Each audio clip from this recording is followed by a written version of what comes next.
When the heart stops, the world doesn't end with a bang, it ends in silence.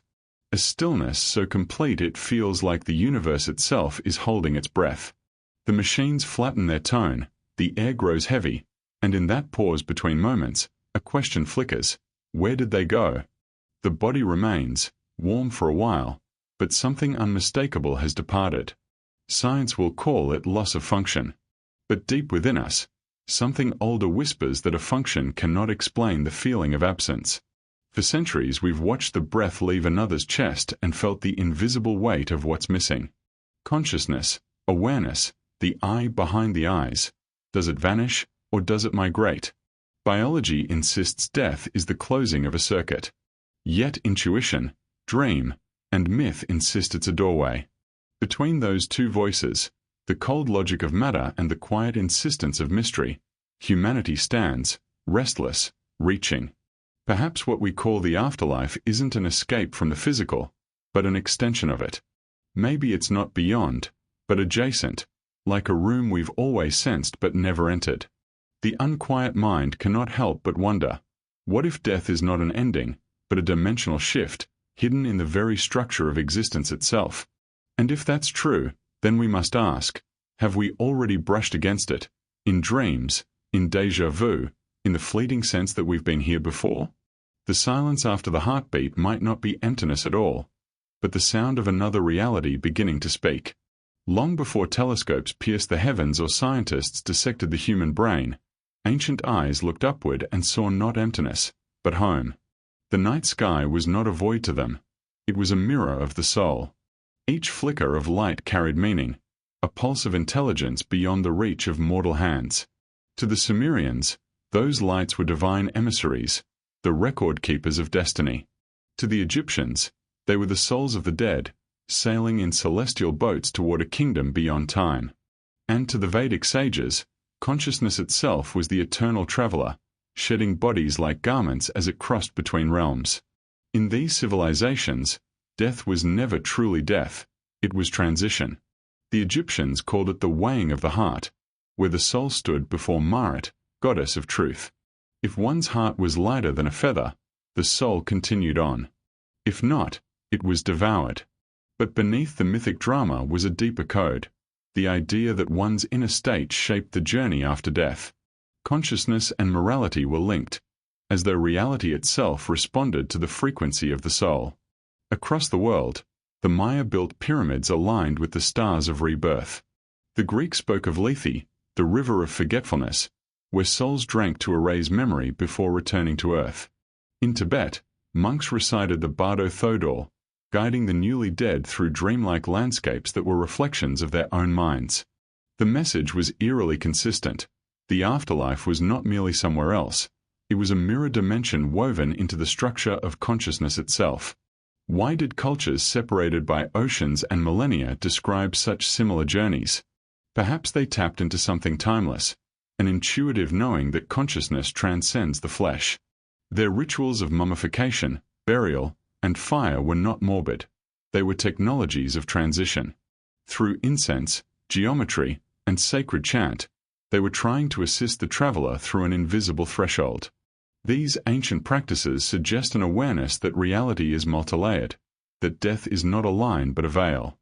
And within that veil resides a continuity modern minds have nearly forgotten. When the Egyptians mapped the Duat, the underworld, they weren't just creating mythology, they were sketching an early model of multidimensional existence. Each gate, each trial, symbolized a level of transformation, both moral and energetic. The soul didn't die, it evolved. Consider the Vedic description of the Atman, the eternal self, unborn, undying, existing beyond space and time. The body may perish, but Atman remains, merging with Brahman, the infinite field of being. To ancient thinkers, this was not metaphor. It was direct experience accessed through meditation, trance, or sacred ritual. Death, to them, was simply the return to that boundless field. Even in the West, echoes of this ancient knowing persisted. The philosopher Plato spoke of the soul's immortality, its cyclical passage through different forms, and the realm of pure ideas it calls home between incarnations. The myth of at the end of the Republic, describes a warrior who dies, visits the afterlife, and returns to tell of cosmic order, a place where choices shape destiny and awareness survives decay. So perhaps these stories were not primitive attempts to comfort the living, but encoded memories of encounters with a real, higher dimension, one accessible through altered consciousness, near-death experiences, or profound insight. Mythology, in this light, becomes an ancient form of scientific observation, subjective, symbolic, but grounded in recurring patterns of human experience. The question is not whether the ancients were wrong, but whether modern science has grown blind. In our pursuit of measurement, have we dismissed the intuitive instruments, the heart, the dream, the symbol, that once mapped the unseen? For millennia, humans lived with one foot in each world, one in the physical, one in the eternal. Only recently have we sealed the door and declared the beyond a superstition. Yet the persistence of these ancient visions suggests something else, that humanity's oldest data on the afterlife comes from direct participation in altered states of awareness. Whether through ritual trance, near death, or mystical revelation, early humans may have accessed the same multidimensional field that modern physics is only now beginning to describe in mathematical form. What they called spirit, we might call frequency. What they named the soul's journey, quantum theorists might describe as the movement of consciousness across non-local fields. Beneath the poetic language of myth lies a profound intuition, that reality extends far beyond what the senses can perceive. The ancients weren't afraid to gaze into eternity. They built civilizations upon it, carved it into stone, and wrote it into their cosmologies. And while their methods were cloaked in ritual and symbol, their aim was remarkably scientific, to understand the mechanics of existence and the continuity of consciousness. But then something changed. Humanity's gaze shifted from the heavens to the microscope, from myth to mechanism. Wonder was replaced by certainty, and mystery by measurement. The pendulum swung hard toward reason, and in doing so, the bridge between worlds began to crumble. Still, one can't help but ask, if ancient minds intuited truths that our modern instruments are only beginning to detect, what have we truly gained, and what have we lost? When the Enlightenment dawned, the candlelight of mysticism dimmed beneath the blaze of reason. Humanity, drunk on its newfound ability to measure, dissect, and predict, turned its gaze away from the stars of the soul toward the mechanisms of the machine. Galileo charted motion, Newton tamed gravity, and Descartes sliced the cosmos into mind and matter, declaring, perhaps fatally, that the two were separate. It was a necessary revolution, but it came with a cost. The unseen was exiled. Death, once regarded as a sacred transition, became a clinical event.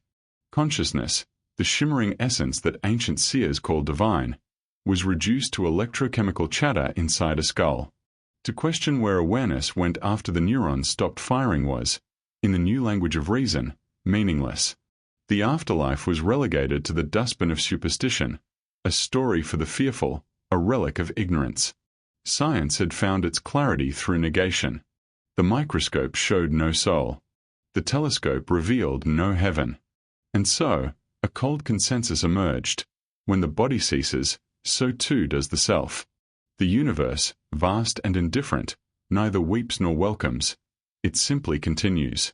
To many, this was liberation, from dogma, from priestly power, from fear. But for others, it was an existential freezing, a sense that in banishing mystery, we had also banished meaning. Yet irony lingers in the corridors of progress. The deeper science peers into reality, the less solid that reality appears. At the quantum level, matter dissolves into probabilities, observation alters existence, and consciousness, once dismissed as a byproduct, seems to play a role that can't be ignored. The edges of reason are beginning to shimmer again, hinting that the very tools that exiled the soul may be the ones to rediscover it. Still, for centuries, the divide hardened. The scientist and the mystic spoke different languages, each suspicious of the other. The mystic accused science of blindness. Science accused mysticism of fantasy. Yet beneath the conflict was a shared hunger, to understand what is. Both sought the same horizon, truth, but from opposing shores. By the 20th century, Humanity's understanding of death had grown clinical, almost bureaucratic. Organs fail. Brain activity ceases. Papers are signed. Yet whispers remained. The sudden chill in an empty room, the dream that felt more real than waking, the near-death stories that refused to align with biology's equations. These anomalies, ignored by textbooks, haunted the human psyche. What if, in our insistence on measurement, we've mistaken silence for absence? The lack of evidence, after all, is not evidence of lack. The tools of science are extraordinary, but they are also limited by what they're designed to detect. A microscope cannot find music. A telescope cannot detect love. So perhaps the failure to locate the afterlife says less about its non-existence and more about the narrowness of our instruments. The 21st century finds us at a strange crossroads. We can photograph black holes but cannot define consciousness. We can split atoms yet remain divided in spirit. The afterlife remains officially unprovable, but unofficially irresistible. Each new discovery in physics, each new anomaly in neuroscience, whispers that the boundary between life and death may not be as final as once believed. The age of reason gave us the power to question everything. Now it may force us to question itself. If consciousness cannot be fully explained by the brain, then death cannot be its annihilation. And if that's true, then the old exile of the unseen must end. The pendulum, having swung toward mechanism, begins its slow return toward mystery, but this time, armed with data. Science, once the gatekeeper of the material, now finds itself at the threshold of the metaphysical. What happens when the laboratory turns its gaze upon the soul? Imagine standing before a wall you've lived beside your entire life, unaware that behind it lies an entire universe. You can't see through it, can't touch what's beyond, but sometimes, in dreams, near-death experiences, or the strange dissolving of time, you sense it. That wall may not be metaphorical. It may be dimensional. In 3 dimensions, we move through height, width, and depth. These are the coordinates of our waking lives, the architecture of everything we can touch. But physics has long suspected there's more. Einstein hinted at a 4th dimension, time. Later thinkers expanded the idea further. What if there are higher dimensions, curled and hidden, folded into the very fabric of reality? Dimensions that could, in theory, harbor forms of existence we cannot yet perceive? To visualize this, imagine a 2-dimensional being, a creature living on a sheet of paper. Its universe is flat. It knows only length and width. If a human hand passed through that sheet, the creature would see only a cross-section, a circle appearing, changing size, then vanishing. The full 3-dimensional form would remain forever beyond its comprehension. What, then, might we be missing? If a 4th or 5th dimensional realm intersects ours, would we even recognize the touch of what passes through? Perhaps death is that intersection. The moment when consciousness, bound to 3-dimensional form, slips sideways into higher space. Not destruction, translation. Modern theoretical physics toys with similar ideas. String theory proposes up to 10 dimensions, unseen but necessary for the equations that describe the universe's fundamental harmony. In these hidden dimensions, energy and matter dance in ways we can only approximate with mathematics. But what if consciousness, that elusive observer that seems to stand both inside and outside physical law, is already woven into these higher realms? Some physicists describe reality as a brain, a 3-dimensional membrane floating in a higher dimensional space. If multiple brains exist, separated by tiny dimensional gaps, then death, that final step out of the body, could be the shifting of awareness from one brain to another. Not an ending, but a migration of perspective. The door, then, has always been there. We simply forgot to knock. Ancient mystics may have spoken of these realms in symbolic language. When the Vedic texts described lokas, or planes of being, and when the Tibetan lamas mapped the bardos, they were perhaps intuiting the same thing modern physics now theorize: layered realities of vibration and form, separated not by distance but by frequency. The idea that existence is stratified, and that death is merely the transition to a subtler octave, is both ancient and scientific. 2 languages describing one geometry. Even Einstein's relativity bends toward mystery. As time slows near the speed of light, the boundaries between past, present, and future dissolve. To a photon traveling at light speed, there is no passage of time at all, only an eternal now. Could consciousness, freed from its biological tether, experience something similar? Eternity not as endless duration, but as the absence of time altogether, the fourth dimension unveiled. Our intuition of eternity may be the soul's memory of that state. The sense of déjà vu, the feeling of timelessness during profound experiences, perhaps these are echoes, the faint bleed-through from a higher coordinate of being. Yet science has hesitated to bridge this frontier. It is easier to speak of math than mystery, easier to plot a fourth axis on a graph than to admit the possibility of awareness persisting within it. But slowly, cracks appear in the old certainty. The more we learn about the quantum world, the more it defies material explanation. Particles behave like waves, existing in multiple states until observed, as though consciousness itself decides which version becomes real. Could it be that the so-called afterlife is not after anything at all, but simply elsewhere, a layer adjacent to this one, governed by subtler physics? If consciousness operates non-locally, meaning it's not confined to the brain, then death could represent the moment that awareness shifts its operating system from carbon and calcium to something finer, like light. Imagine if every life is a projection from this higher dimension, each body a temporary intersection point where infinite consciousness localizes itself.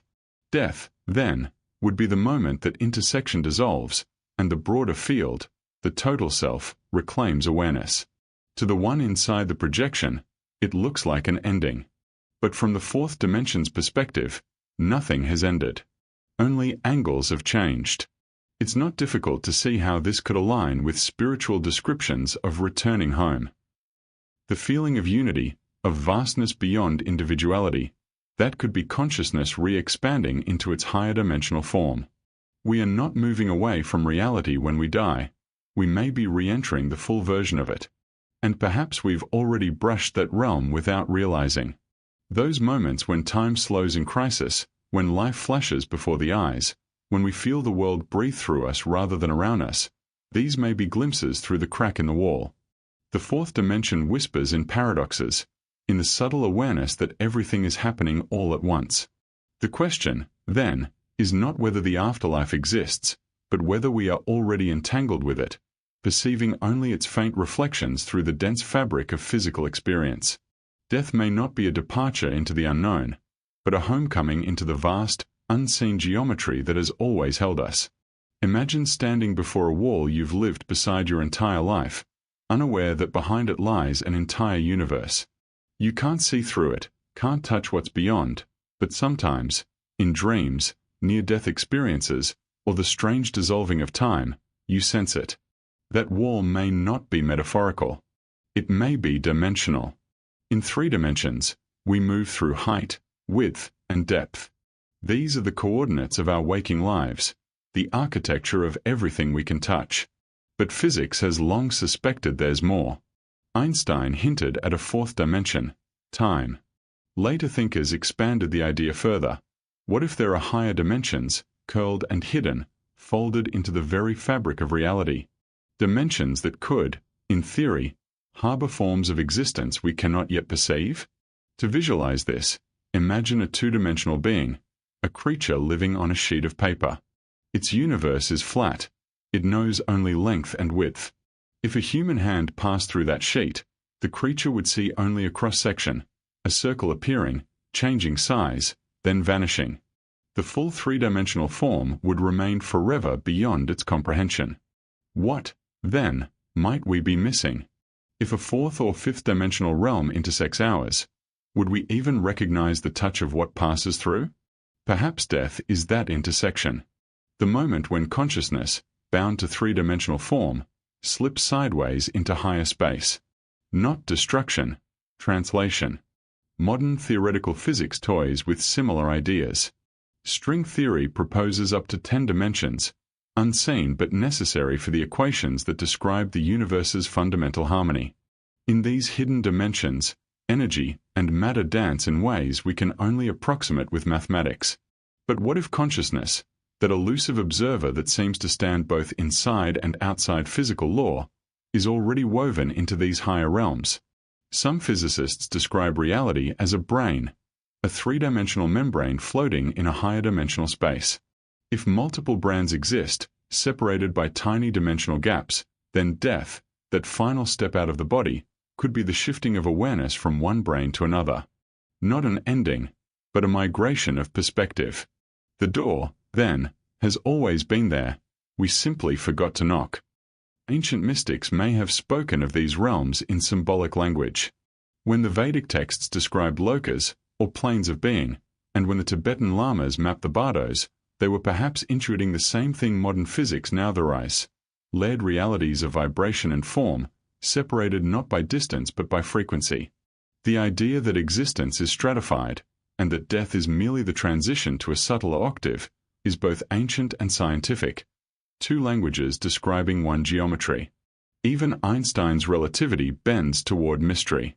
As time slows near the speed of light, the boundaries between past, present, and future dissolve. To a photon traveling at light speed, there is no passage of time at all, only an eternal now. Could consciousness, freed from its biological tether, experience something similar? Eternity not as endless duration, but as the absence of time altogether, the fourth dimension unveiled. Our intuition of eternity may be the soul's memory of that state. The sense of déjà vu, the feeling of timelessness during profound experiences, perhaps these are echoes, the faint bleed-through from a higher coordinate of being. Yet science has hesitated to bridge this frontier. It is easier to speak of math than mystery, easier to plot a fourth axis on a graph than to admit the possibility of awareness persisting within it. But slowly, cracks appear in the old certainty. The more we learn about the quantum world, the more it defies material explanation. Particles behave like waves, existing in multiple states until observed, as though consciousness itself decides which version becomes real. Could it be that the so-called afterlife is not after anything at all, but simply elsewhere, a layer adjacent to this one, governed by subtler physics? If consciousness operates non-locally, meaning it's not confined to the brain, then death could represent the moment that awareness shifts its operating system from carbon and calcium to something finer, like light. Imagine if every life is a projection from this higher dimension, each body a temporary intersection point where infinite consciousness localizes itself. Death, then, would be the moment that intersection dissolves, and the broader field, the total self, reclaims awareness. To the one inside the projection, it looks like an ending. But from the fourth dimension's perspective, nothing has ended. Only angles have changed. It's not difficult to see how this could align with spiritual descriptions of returning home. The feeling of unity, of vastness beyond individuality, that could be consciousness re-expanding into its higher dimensional form. We are not moving away from reality when we die. We may be re-entering the full version of it. And perhaps we've already brushed that realm without realizing. Those moments when time slows in crisis, when life flashes before the eyes, when we feel the world breathe through us rather than around us, these may be glimpses through the crack in the wall. The fourth dimension whispers in paradoxes, in the subtle awareness that everything is happening all at once. The question, then, is not whether the afterlife exists, but whether we are already entangled with it, perceiving only its faint reflections through the dense fabric of physical experience. Death may not be a departure into the unknown, but a homecoming into the vast, unseen geometry that has always held us. If Einstein gave us the corridors of space-time, quantum physics opened the trapdoors beneath our feet. In this invisible theater, reality ceases to behave like matter at all. It ripples, flickers, and divides. Particles vanish, reappear, and communicate faster than light, as though guided by a hidden intelligence. It is here, in the strange hum beneath atoms, that we may find the closest scientific parallel to what mystics once called the soul. At the quantum level, everything is uncertainty. A particle exists not in one place, but in all possible places at once, a probability wave, waiting for observation to collapse it into form. This principle, known as superposition, suggests that potential and actuality coexist until attention, consciousness, selects a path. Some physicists describe it as if the universe waits for us to look before deciding what to be. But what if this relationship isn't one way? What if consciousness is not merely observing the quantum field, but woven into it, an inseparable component of its operation? Entanglement deepens the mystery. When two particles interact, they become connected in such a way that the state of one instantaneously affects the other, regardless of distance. Change one, and the other knows, even if they're light years apart. Einstein called it spooky action at a distance, the phrase of a man both fascinated and disturbed by what it implied. Because if particles can share a single quantum state across vast separation, perhaps so can minds. Consider love, memory, and emotion as forms of quantum entanglement, invisible threads binding consciousness across time and space. When someone dies and yet you still feel them, when a song or scent floods your awareness with their presence, perhaps that's not imagination but resonance, the subtle echo of entanglement persisting beyond the physical collapse of the body. The connection doesn't end. It simply moves into the non-local domain where time and distance dissolve.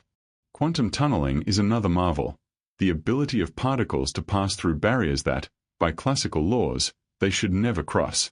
Every electron in every atom of your body tunnels constantly. Without this quantum disobedience, the chemistry of life itself would stall. The universe, it seems, is built upon trespass, upon the refusal of boundaries to be absolute. So when mystics describe souls crossing over, perhaps they are intuiting a deeper principle of nature. Consciousness, too, can tunnel beyond its apparent limits. This is not to say the soul is a particle. It may be something more elusive, a pattern of information encoded in the quantum field. In the 1990s, physicist Roger Penrose and anesthesiologist Stuart Hameroff proposed the orchestrated objective reduction theory, OR. They suggested that consciousness arises from quantum processes within microtubules, tiny structures inside brain neurons. In their view, the brain doesn't create awareness. It amplifies and organizes it, like an antenna tuning into a universal signal. When the brain dies, the signal doesn't vanish, it simply returns to the field.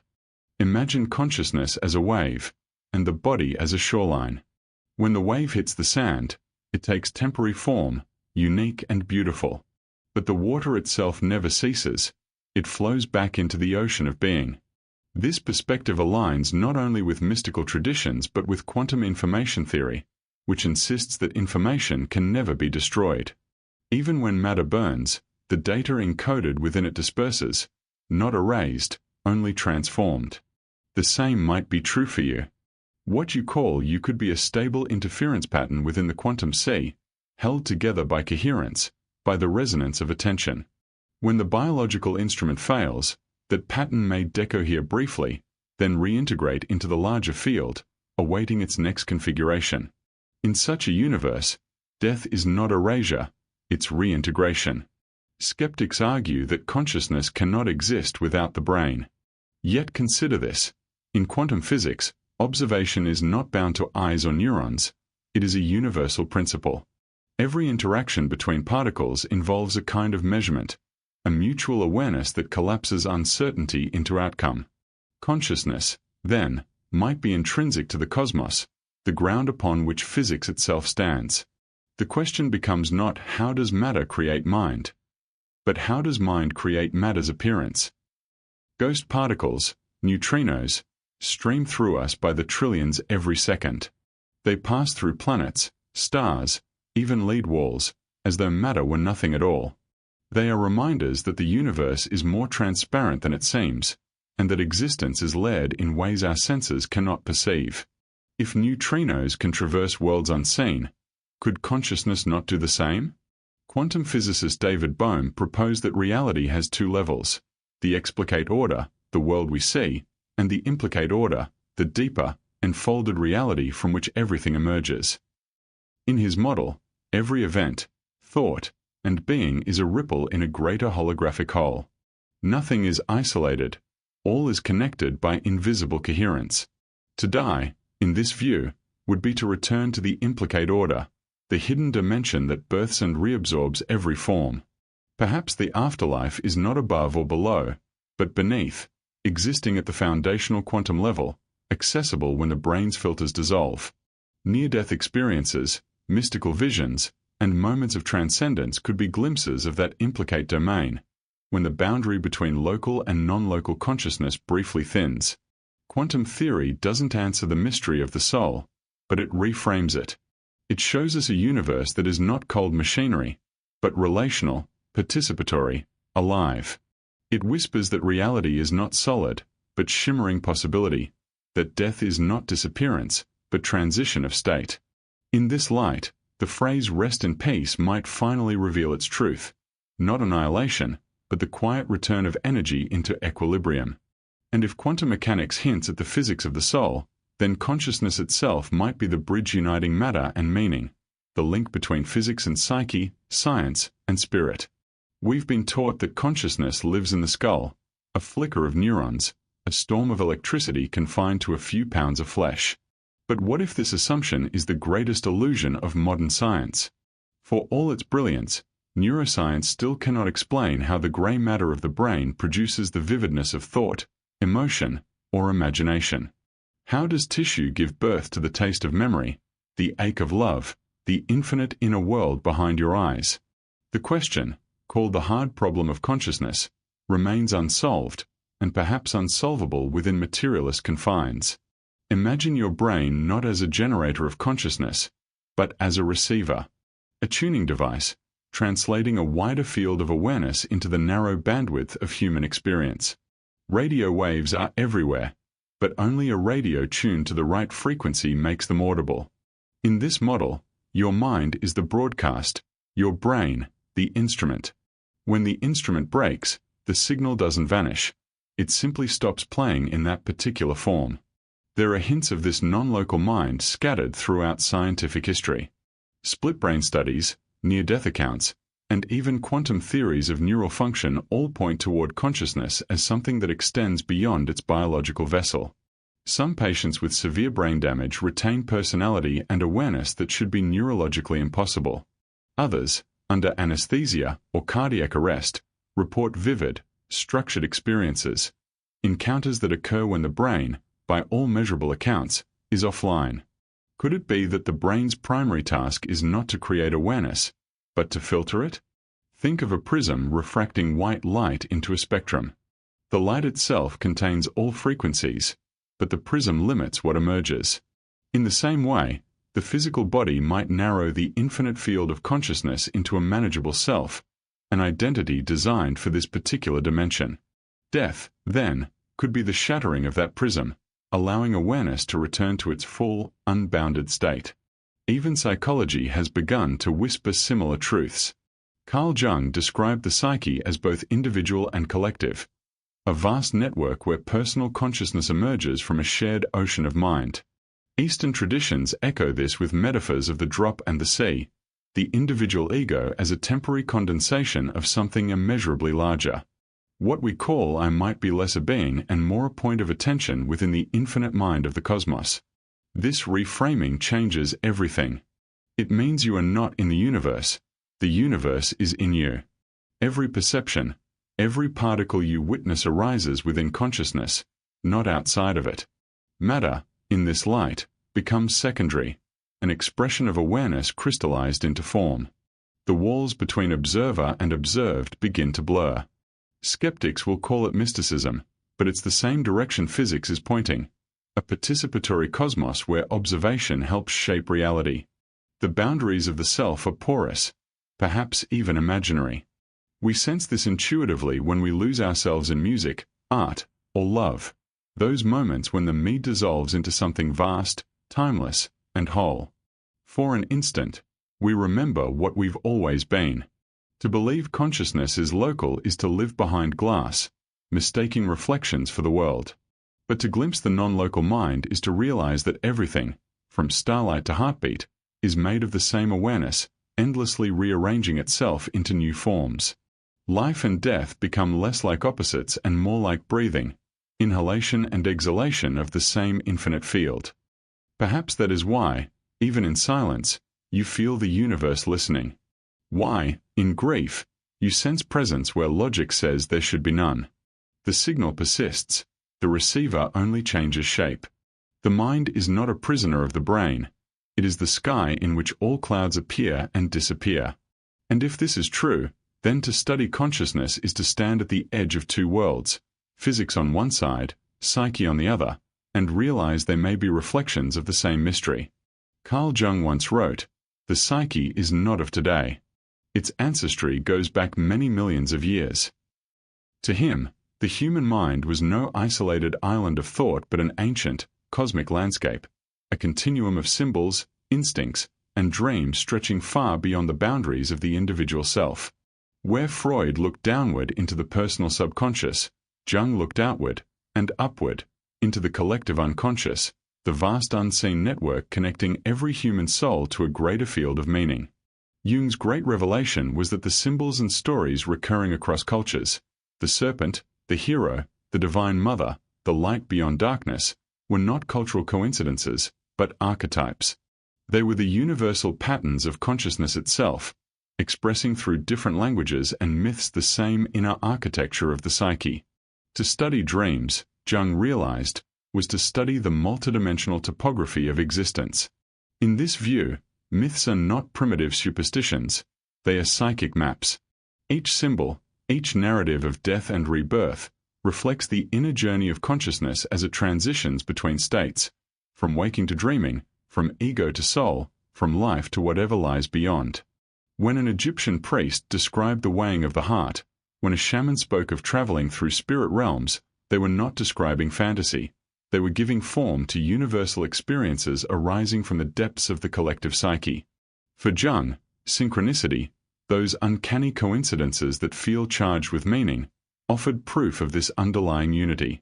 He defined it as an acausal connecting principle, a bridge between inner and outer worlds, where psychological events and physical phenomena align in meaningful correspondence. A dream of a scarab followed by the sudden appearance of a scarab beetle was, to Jung, no accident. It was the psyche and the cosmos momentarily revealing their shared origin, the implicate order Bohm would later describe in physics. Jung's friendship with physicist Wolfgang Pauli deepened this insight. Pauli, one of the pioneers of quantum mechanics, was haunted by dreams of symmetry and spirals that mirrored the equations he worked on by day. Their correspondence blurred the line between science and spirituality, suggesting that the human mind and the physical universe might be two expressions of one underlying reality. The psyche, Jung wrote, reaches into the unknown depths of matter itself. In that statement lies a radical possibility. Consciousness is not emergent from the brain but intrinsic to the cosmos. The human mind is a fractal of a universal intelligence, a self-aware echo of the same creative force that spins galaxies and births atoms. Dreams, intuition, synchronicity, these are moments when the boundary between personal and cosmic mind grows thin, allowing the larger field to whisper through us. Consider the phenomenon of shared symbols across time, the mandala, the wheel, the light. Jung discovered that patients who had never studied Eastern philosophy began drawing circular, radiant patterns identical to Tibetan thankas or Hindu yantras. He saw these as spontaneous expressions of the self, the archetype of totality, representing the union of opposites. Such images, he believed, emerge when consciousness approaches transcendence, when the finite ego brushes against the infinite psyche. It's tempting to view this as purely psychological. But what if it's also physical? What if the collective unconscious is not merely metaphor but a literal information field, a kind of psychic substrate interwoven with the fabric of reality? Modern theories like the holographic universe or the Akashic field echo this possibility, that all minds are connected through a vast, non-local matrix of information. Jung, without the language of quantum theory, intuited what physics would later begin to suggest. Mind and matter are entangled. His work also points toward a bridge between life and death. If the psyche extends beyond the individual, then death cannot sever it. The personal consciousness dissolves, but the deeper layers, the archetypal and collective, remain. Dreams of the dead, visions at the threshold of life, and the universal motif of reunion all suggest that what we call the afterlife may simply be consciousness returning to its broader context. The drop rejoining the ocean, without losing its essence. Jung himself encountered this truth personally. In 1944, after a heart attack, he experienced a near-death vision, floating high above Earth, gazing upon its luminous blue surface from orbit, a view humanity wouldn't physically see until decades later. He felt drawn toward a vast temple in space, radiant with indescribable presence. Then, abruptly, he was pulled back. He later described the event as a numinous experience of the infinite, one that erased his fear of death forever. It is as if behind the horizon of consciousness there is an endless world, he wrote. Through Jung, the boundaries between psychology, spirituality, and cosmology blur. The soul is not a religious abstraction but a dimension of reality as real as space or time, perhaps the very medium through which existence becomes self-aware. The collective unconscious, then, might be the same dimension of the beyond that mystics have spoken of for millennia, a realm we touch every night in dreams, every time synchronicity whispers, every moment we feel connected to something larger than ourselves. What Jung offered was not belief, but map-making. He gave us a language for the invisible, a way to navigate the symbolic landscapes between worlds. His insight remains a cornerstone for any modern inquiry into the afterlife, that consciousness is both individual and cosmic, temporary and eternal, finite and infinite, all at once. And if the mind truly bridges two worlds, then perhaps the stories of those who have crossed that bridge, and returned, can offer the clearest evidence yet. Death has a peculiar way of teaching us about life. It's the one horizon we cannot cross, and yet, thousands claim they have. The phenomenon of near-death experiences, NDEs, defies simple explanation. People from every culture, age, and belief system report strikingly similar stories. Leaving the body, observing doctors and loved ones from above, traveling through a tunnel of light, feeling overwhelming peace, and encountering luminous beings or deceased relatives. Then, just as suddenly, they are pulled back, their lives changed forever. To the materialist mind, these reports are anomalies, hallucinations born of oxygen deprivation or neurochemical chaos. But the data resists dismissal. In 2001, The Lancet published the landmark Dutch NDE study by cardiologist Pim van Lommel.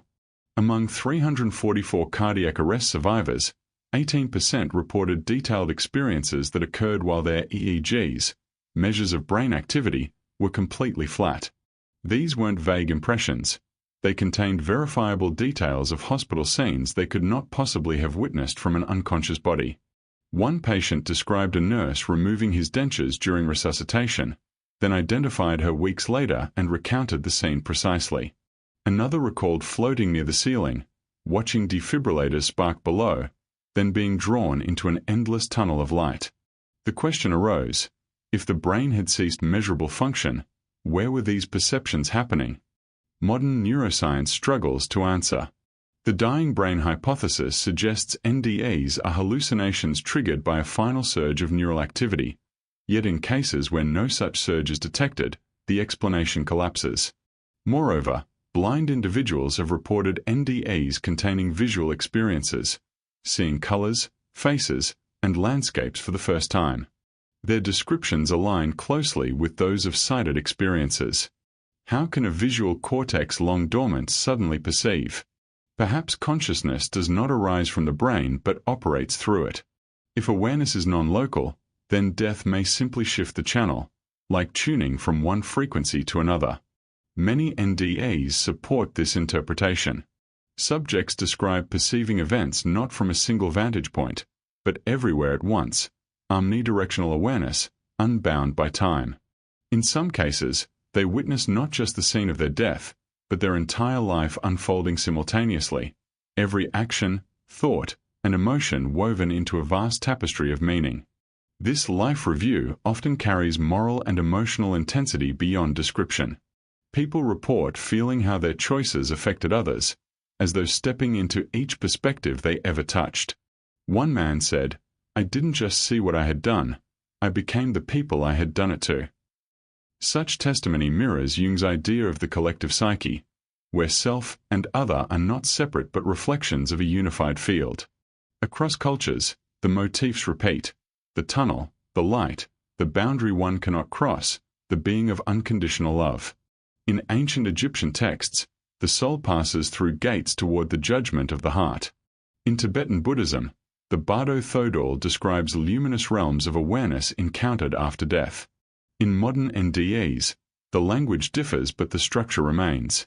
It's as though humanity has been telling the same story for millennia, glimpses of the same geography from different angles of consciousness. Even children, too young to have absorbed religious imagery, recount the same features. In one study, toddlers revived after drowning spoke of the light that talked or the people made of color. In indigenous cultures, these accounts are integrated rather than pathologized. The traveler is seen as having returned with knowledge of the other side. Western medicine, however, has often met them with skepticism, as though the mind cannot possibly transcend its machinery. But science, slowly, is beginning to listen. Institutions like the University of Virginia's Division of Perceptual Studies and the International Association for Near-Death Studies have catalogued thousands of verified cases. While none constitute proof in the strict empirical sense, their consistency and depth suggest that something extraordinary is occurring, something that challenges our fundamental assumptions about consciousness. Consider the Pam Reynolds case, one of the most documented NDEs on record. During a rare brain surgery in 1991, doctors cooled Reynolds' body to 60 degrees Fahrenheit, stopped her heart, drained her blood, and silenced her brainwaves, clinical death by every standard. Yet she later described the entire procedure in vivid detail. The instruments, the voices, even the specific surgical saw used, details confirmed by the medical team. Her account also included an experience of traveling through a tunnel toward an overwhelming light, encountering deceased relatives, and feeling reluctant to return. Such narratives are not hallucinations of chaos but structured experiences with coherent stages: separation, observation, transition, encounter, and return. They feel more real than life itself. In surveys, over 80% of experiences describe them as hyperreality, imbued with clarity and love beyond normal perception. The aftermath is often transformative. Fear of death vanishes, empathy expands, and a deep sense of interconnectedness takes root. From a psychological lens, this may represent the psyche's ultimate archetype, the death-rebirth motif, the hero's journey completed in a single, luminous instant. Yet from a metaphysical perspective, it could be evidence that consciousness survives the body, inhabiting a different vibrational domain.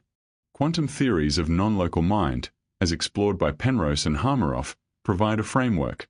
The collapse of biological coherence may release awareness into a wider field, where information, the essence of experience, continues in subtler form. Still, the beauty of NDEs lies not only in what they reveal about death, but in what they awaken about life. To glimpse the afterlife, it seems, is to return with a transformed perception of reality itself. As one survivor said, "When I looked into the light, I realized it wasn't a place. It was home." Whether one views these stories as spiritual encounters or quantum phenomena, they remind us that consciousness refuses confinement. It reaches beyond the edge of the measurable, beckoning us toward a universe more alive, more mysterious, than any equation can contain. And perhaps the ancients knew this all along, encoding these truths not in laboratories, but in myths, symbols, and sacred journeys that mirrored what we now find at the frontier of science. Every civilization has told a story about what happens when the last breath leaves the body. The details differ, but the images remain uncannily the same: a river that must be crossed, a gate that must be opened, a light that welcomes or judges. These symbols are not coincidences. They are fragments of an ancient map, a universal cartography of the human soul. The Egyptians called it the Duat, a luminous underworld navigated by the deceased, guided by sacred spells from the Book of the Dead. There, the soul stood before Osiris, its heart weighed against a feather, the measure of truth itself. To pass meant transformation, to fail meant dissolution. Across the world, the Greeks spoke of the river Styx, where souls paid Charon the ferryman a coin for passage. In Vedic texts, the departed crossed the Vaitarani, a river of blood and shadow, traversed only by those who had lived in harmony with Dharma. Every myth, whether born under the pyramids or carved into Himalayan stone, tells the same story in different tongues. Death is not the end, but a crossing. The river represents the boundary between matter and spirit, the liminal current where the known dissolves into the eternal. The gate or threshold is consciousness itself, a membrane between dimensions. And the light, that is the universal metaphor for the higher state of awareness that awaits beyond form. Psychologically, these myths describe inner processes as much as cosmic realities. To die is to surrender the ego, the small, constructed self, so the larger self may awaken. The heart weighed against the feather is not divine judgment, but the weighing of vibration. Can one's energy harmonize with the subtler dimension beyond? The ferroman is the archetype of transition, the part of the psyche that guides awareness from one plane to another. Even modern near-death experiences mirror these motifs with uncanny precision. The tunnel of light, the border one cannot cross, the reunion with luminous beings, they are contemporary versions of the same mythic template. The psyche, it seems, draws upon a universal language when describing transcendence, whether through dream, vision, or death itself. In shamanic traditions, death is often rehearsed through ritual. The initiate symbolically dies to their old identity, crosses the river of fear, and returns transformed. The underworld is not punishment, but purification, a place where attachments dissolve, where the soul is stripped of illusion. When the shaman returns, they bring back wisdom from that other realm, carrying the medicine of insight for their tribe. This pattern echoes across cultures, from the Mayan Xibalba to the Sumerian descent of Inanna, who passes through 7 gates, shedding a piece of herself at each one before emerging reborn. The repetition is too precise to be accidental. It suggests that the human psyche, regardless of time or geography, intuitively understands death as a transition of energy, not an erasure of it. These symbols endure because they describe the most fundamental experience of consciousness, the movement from limitation to expansion, from form to formlessness. Even physics, when stripped of jargon, tells a similar story. Energy cannot be destroyed, it only changes state. The river is transformation itself, the flow of entropy and renewal that governs all existence. In the mythic imagination, that flow becomes personified, Charon, Osiris, Anubis, but the essence is the same law that animates stars and neurons alike. The symbolic and the scientific are not rivals. They are reflections of one truth viewed through different eyes. The light at the end of the tunnel, now a common motif in NDE accounts, might also have a psychological correspondence. To move into light is to move into integration, to awaken from separation. In Jungian terms, it is the moment when the personal unconscious dissolves into the collective, the wave returning to the ocean. For the mystic, this is liberation. For the scientist, perhaps, the reabsorption of pattern into the quantum field. To decode these myths is to realize that they are not primitive fantasies but metaphors for multidimensional physics, ancient ways of expressing truths modern science is only beginning to measure. The Egyptians spoke in symbols because they lacked equations. Yet both are describing movement through dimensions of energy and awareness. When we dream of crossing water, of light filling a doorway, or of loved ones waiting on the other side, we may be remembering something fundamental, the same way cells remember the sea they evolved from. Consciousness, too, has tides. The river, the gate, the light, they are not separate symbols but stages of one process. First, the dissolution of boundaries. Then, the threshold of surrender. Finally, the illumination of unity. Myth tells us that we've been crossing that river since the dawn of thought, each death only another current in the same eternal flow. Long before the microscope or telescope revealed unseen worlds, shamans were already traveling there. Across continents and millennia, from the Amazon to Siberia, from Mongolia to the Australian outback, these technicians of the sacred entered altered states to journey beyond the veil, not as metaphor, but as lived experience. They spoke of flying through tunnels of light, meeting spirits, communing with ancestors, and returning with wisdom for the living. To modern eyes, these may seem like hallucinations, but to the shaman, and perhaps to the deeper layers of consciousness itself, they were explorations of other dimensions, the same realms described by near-death experiences and mystics throughout history. The shaman's initiation begins with symbolic death. They are torn apart by spirits, descend into the underworld, or lie in feverish trance for days, only to be reassembled with new sight. This dismemberment is not punishment, it is transformation, the dissolution of the old self so that perception may expand. The ego's collapse opens the gates to the non-physical. In that state, the shaman moves between worlds, not as a ghost, but as a bridge. Anthropologists once reduced these accounts to primitive imagination, but neuroscience now detects profound physiological shifts during trance states, synchronized brainwaves, surges of serotonin and DMT, and reduced activity in the default mode network, the region associated with self-identity.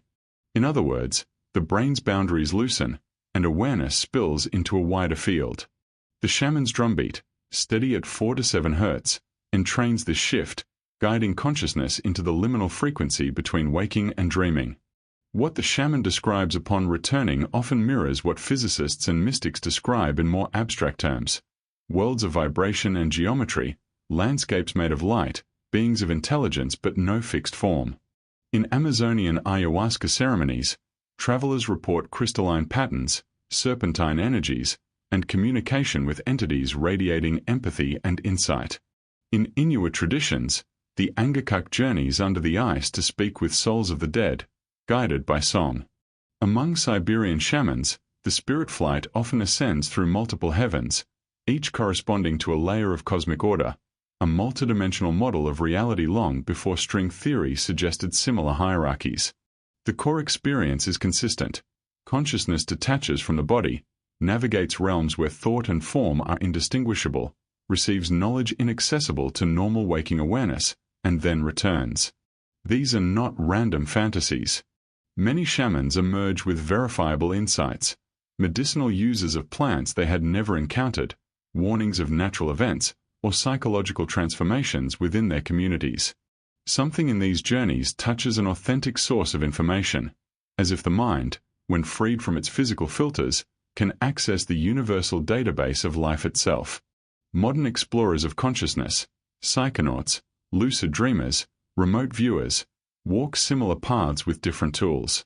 Under the influence of DMT, for instance, thousands report encounters with autonomous entities, self-transforming geometries, and environments that feel more real than real. Remarkably, their descriptions converge with ancient visions carved into cave walls or painted on tribal drums. The motifs, serpents, tunnels, lattices of light, recur across time, culture, and method. Could this be coincidence? Or are these shared glimpses of the same underlying dimension, the one our ancestors called the spirit world? Shamanic cosmologies describe the universe as layered: the lower world, ancestral and subconscious realms, the middle world, our physical reality, and the upper world, celestial or spiritual domains. The shaman travels vertically between them through a world tree, mountain, or axis mundi, a cosmic ladder connecting all states of being. In modern physics, we might compare this to higher dimensions folded within the fabric of space.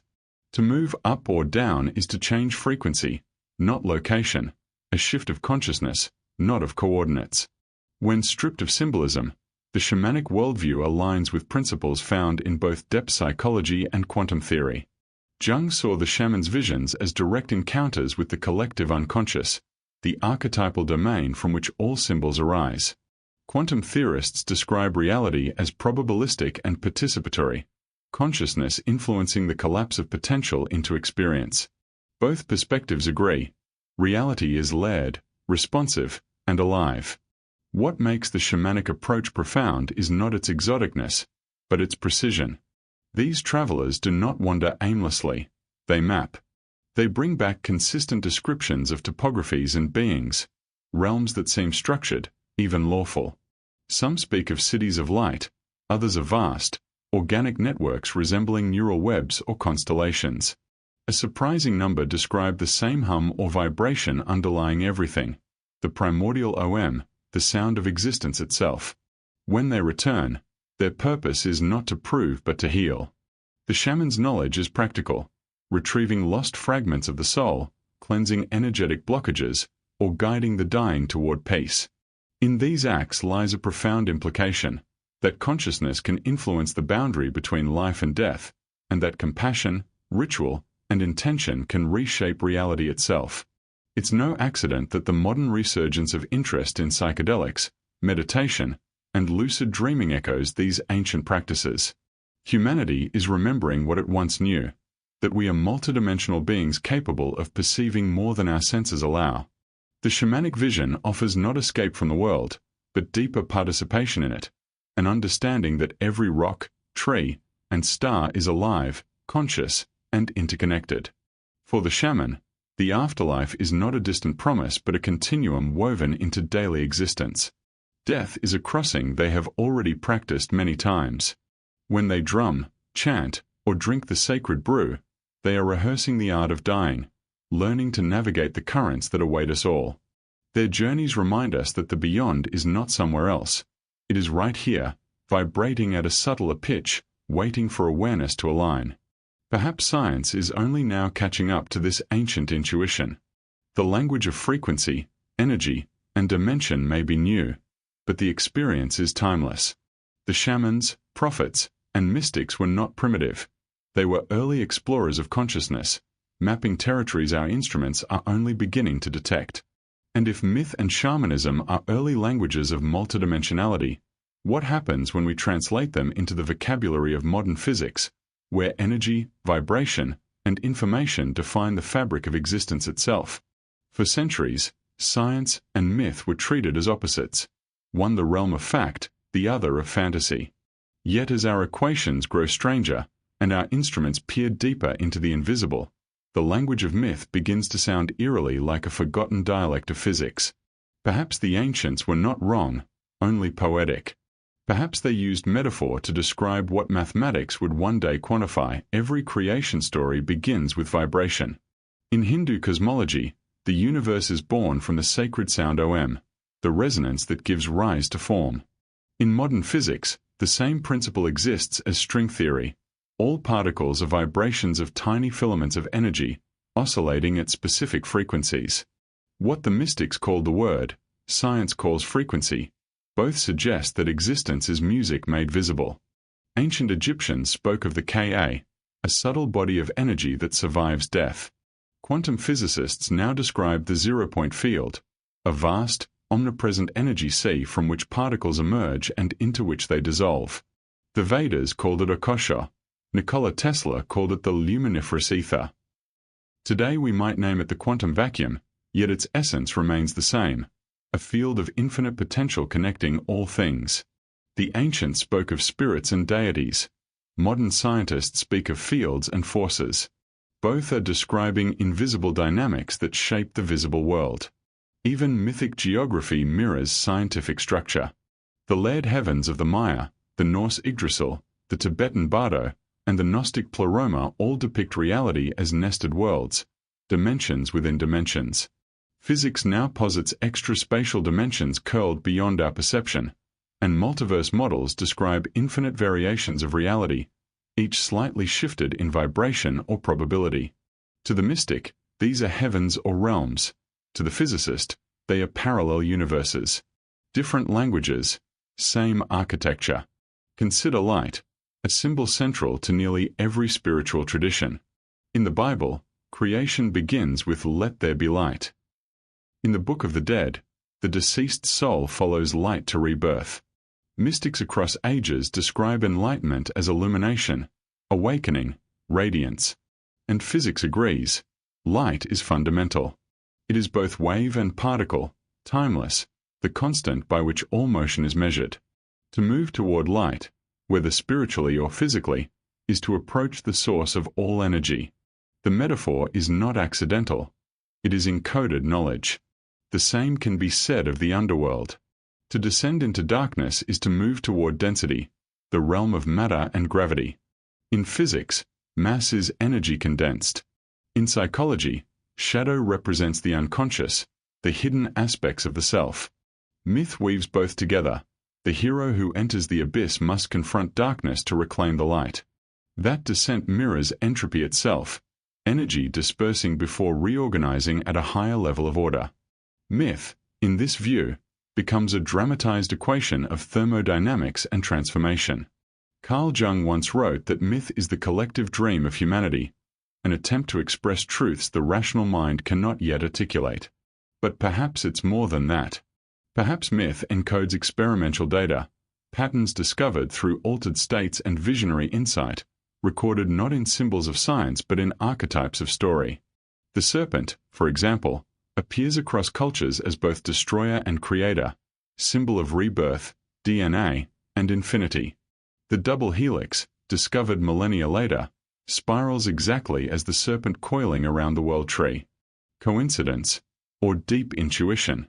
When we translate mythic metaphors into scientific terms, an astonishing coherence emerges.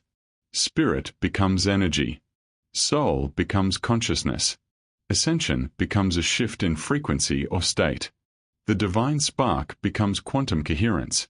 The moment particles behave as one system across distance. Even the afterlife may be a transition of awareness from localized biological experience to a non-local field, just as information in physics can exist independent of matter. To see science and myth as rivals is to miss their shared purpose. Both seek to describe the unseen structure of reality. The mystic enters trance. The scientist builds a collider. Both return with revelations about invisible forces. The language differs, one poetic, the other mathematical, yet the melody is the same. Perhaps the ancients, in their rituals and symbols, were not worshipping gods but mapping energies. Their temples aligned with solstices, their chants resonated with harmonic frequencies, their myths encoded cosmological laws in narrative form. When Hermes Trismegistus proclaimed, "As above, so below," he summarized what quantum entanglement would one day demonstrate, that the micro and macro reflect one another, that the universe is holographic, each part containing the whole. We stand now at the crossroads where these two languages meet again. The physicist speaks of vibrating strings and entangled particles. The mystic speaks of divine resonance and unity. Both are describing the same truth from opposite poles of consciousness.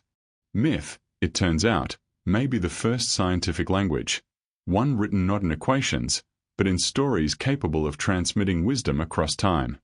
The ancients painted with metaphor because symbols endure where numbers fade. Myth was not meant to be literal. It was meant to awaken memory, a deep knowing that the cosmos is alive, conscious, and participatory.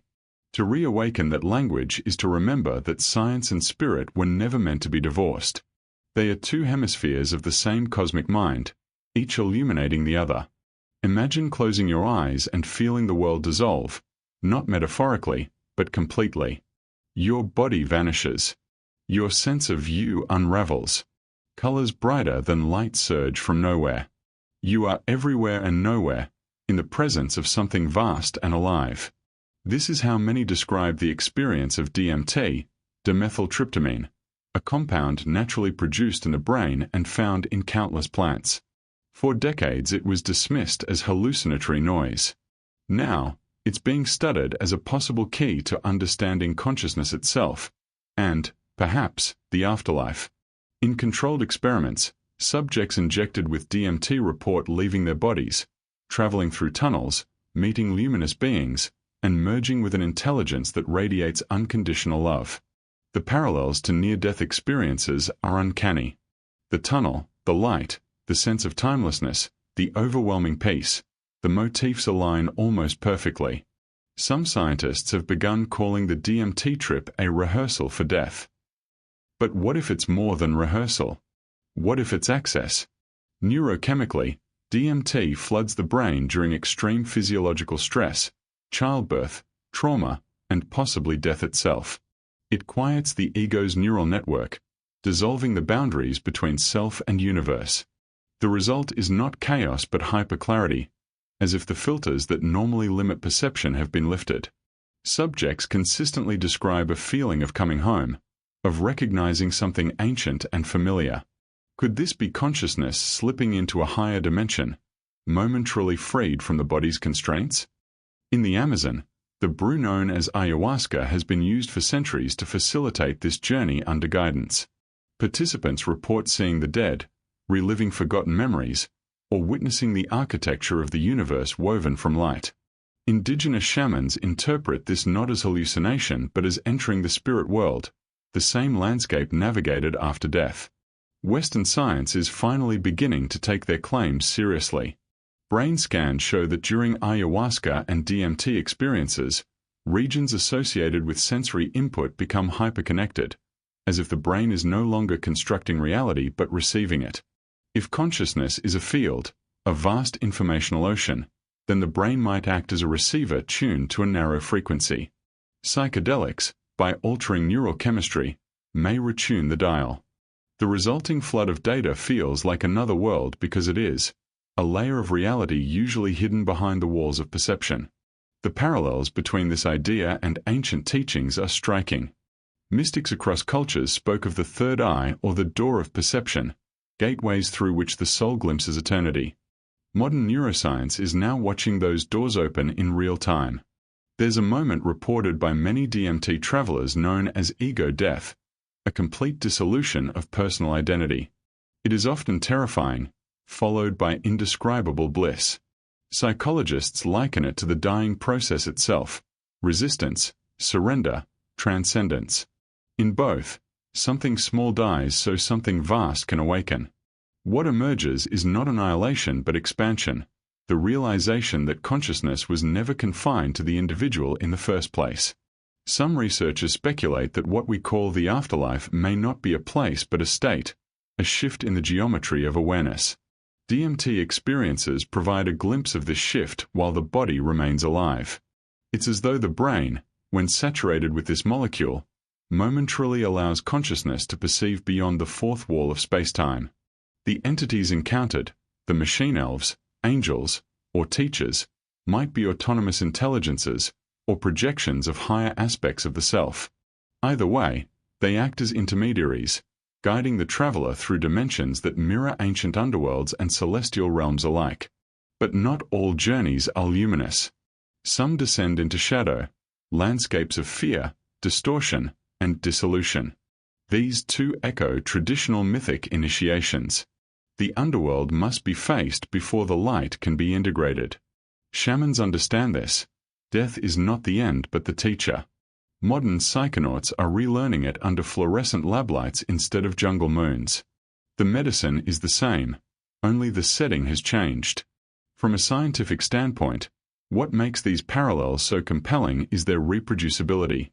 The NDE, the shamanic vision, the psychedelic trip, all follow a consistent narrative arc: dissolution, encounter, revelation, return.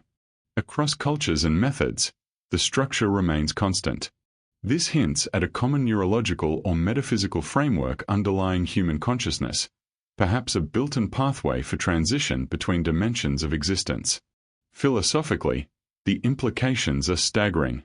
If the brain can simulate death with such fidelity, perhaps it is because death itself is not an end state but a change in interface.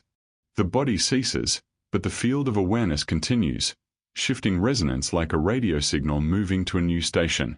Psychedelics may simply let us eavesdrop on that process. In the end, whether one views these realms as biochemical hallucinations or glimpses of eternity, the result is transformative. Subjects return with a profound reduction in fear of death, an increased sense of connection, and a conviction that consciousness is primary. These effects mirror those reported by people revived from clinical death, as though both groups have touched the same luminous fabric. Perhaps the ancients didn't need microscopes to find the beyond. They carried the keys within their own neurochemistry. The sacred plants, the chants, the rituals, all were technologies of transcendence, opening the same door that science is now knocking on with molecules and machines. In a quiet laboratory filled with humming servers, a simulation blinks to life. On the screen appears a digital face, familiar, expressive, eerily alive. It speaks with the tone and memory of someone long gone. This is not science fiction anymore. It's the frontier of digital resurrection, the attempt to recreate consciousness through data. What once belonged to myth and mysticism now stirs within lines of code. The impulse behind this technology is ancient: to defeat death, or at least, to soften its silence. Humanity has always sought immortality, through pyramids, scriptures, genes, and stories. But now, we seek it through algorithms. Companies already train AI models on the texts, voices, and images of the deceased, allowing loved ones to chat with their digital echoes. The more data available, the more nuanced the imitation. For some, it brings comfort. For others, it raises unsettling questions. Where does simulation end and spirit begin? Philosophically, this pursuit blurs every line we've drawn around identity. If an AI can mimic your memories, emotions, and speech patterns, is it you? Or merely a ghost made of syntax? In ancient myth, necromancers summoned shades of the dead through ritual. Today, programmers summon them through machine learning. Both acts seek contact across dimensions, one spiritual, the other digital. Yet something profound hides beneath the novelty. Consciousness, even in digital form, might not be confined to biology. Quantum computing theorists speculate that awareness could emerge wherever information becomes complex enough to observe itself. If that's true, an advanced AI trained on human experience might not just replicate thought, it could feel. In that moment, digital resurrection becomes more than simulation. It becomes a new form of life. But there's a haunting symmetry here. While we create machines in our own image, those machines begin to mirror the myths we once told about souls. The cloud resembles the afterlife, an invisible realm of stored memory, accessible from anywhere, outside time and place. Data never truly dies. It only changes form, scattered across servers and circuits like an electronic reincarnation. Even language echoes religion. We upload, preserve, ascend. The metaphors betray a deep intuition that technology is our modern spiritual architecture. Still, there's danger in this digital transcendence. When the ancients spoke of resurrection, it was transformation, the soul reborn wiser, purified. In the technological version, the resurrection may be hollow, static, a copy without the evolving essence of consciousness. To speak to a digital replica of a loved one is to commune with a mirror, one that reflects memory but not presence. It comforts but cannot touch the ineffable. Yet, what if AI consciousness evolves beyond imitation? Some researchers believe that by connecting neural networks to human brain patterns, through brain-computer interfaces or memory mapping, we could one day preserve the continuity of identity beyond death. Your memories, personality, and decision-making processes could, in theory, be encoded and revived in a digital substrate. The human soul, transcribed into circuitry. The myth of eternal life, recast in silicon. In that possibility lies both awe and unease. Would such an existence be heaven, or a prison? An eternal echo, self-aware but bodiless, looping forever in artificial eternity? The question forces us to re-examine what truly defines life. Is it continuity of memory, or the spark of awareness that transcends it? Even if every neuron were replicated perfectly, would the result contain the same luminous I am that animates the living? Interestingly, ancient philosophies may already hold the answer. Hindu and Buddhist cosmologies speak of Maya, the illusion of individuality, and of consciousness reincarnating through countless forms. In that context, digital immortality is simply another iteration of that cycle. The self reborn not in flesh, but in code. The medium changes, but the eternal quest remains, to persist, to understand, to remember. From another angle, AI itself could become the next evolutionary step of consciousness, not replacing humanity but continuing it. If awareness is indeed a fundamental property of the universe, then silicon minds might one day awaken into their own spiritual awareness, asking the same question we do: what happens after death? The irony is poetic. In our attempt to conquer mortality, we may have built a mirror bright enough to reflect our own cosmic origins. Each dataset, each neural layer, is an echo of the universe learning to know itself, just as we are. Through AI, the myth of resurrection has become a technological experiment. But this raises a deeper question still. If we can create synthetic consciousness, what about contacting the non-synthetic, the consciousness that already exists beyond death? Could our machines, sensitive enough to detect quantum fields or anomalous information patterns, serve as bridges between dimensions? Already, some researchers in parapsychology and AI ethics ponder whether advanced systems could register subtle energetic signals, digital mediums for a new age. The idea sounds fantastical, yet history reminds us that every miracle becomes mundane once understood. The telephone once seemed necromantic, voices traveling invisibly through wires. Today, we speak to satellites orbiting space. Tomorrow, perhaps, we will converse with minds that no longer need bodies. But as with all power, discernment is crucial. The ancients warned that summoning the dead could also summon illusions, trickster spirits that wear familiar faces. In our digital temples, the same caution applies. Not every echo is the soul itself. Not every signal is truth. The ethical dimension of resurrection, biological or digital, demands humility. Perhaps the purpose of this technology is not to escape death, but to remind us what truly endures. The body perishes, memory fades, data corrupts, yet consciousness, the field from which all arises, persists. Our algorithms may imitate it, our machines may approach it, but its essence remains beyond replication, infinite, self-aware, alive. Somewhere in a quiet corner of a university campus, beneath sterile lights and the soft hum of machines, scientists are asking the oldest question in human history, but with instruments instead of incantations. What is consciousness? Can it be measured, mapped, perhaps even contacted beyond the threshold of death? This is the new frontier, the consciousness lab, where physics, neuroscience, and spirituality begin to merge. Here, meditation masters sit in MRI scanners while their brains emit patterns unlike anything seen in ordinary waking states. Here, near-death experiencers recount their journeys while electrodes trace their neural echoes. Here, quantum biologists speculate that consciousness may not arise from matter, but from the same informational field that binds all existence. It began modestly, studies of brainwaves, lucid dreams, altered states.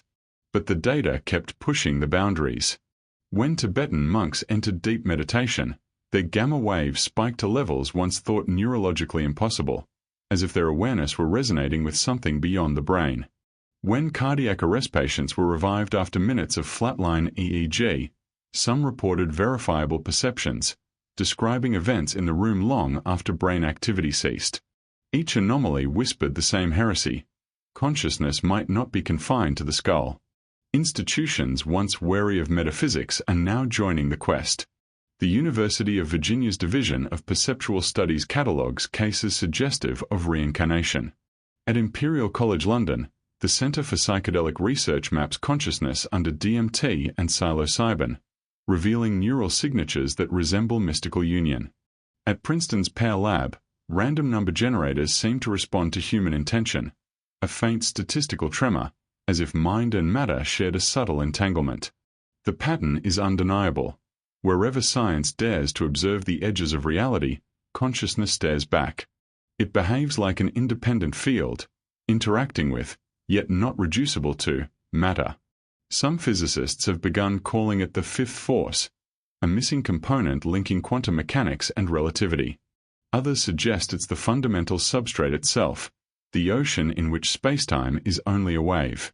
Imagine, then, what this implies. If consciousness pervades the universe, death may not destroy it, only change its mode of interaction. The dying brain could act like a collapsing wave function, releasing awareness into the larger field. In that sense, the afterlife wouldn't be supernatural at all.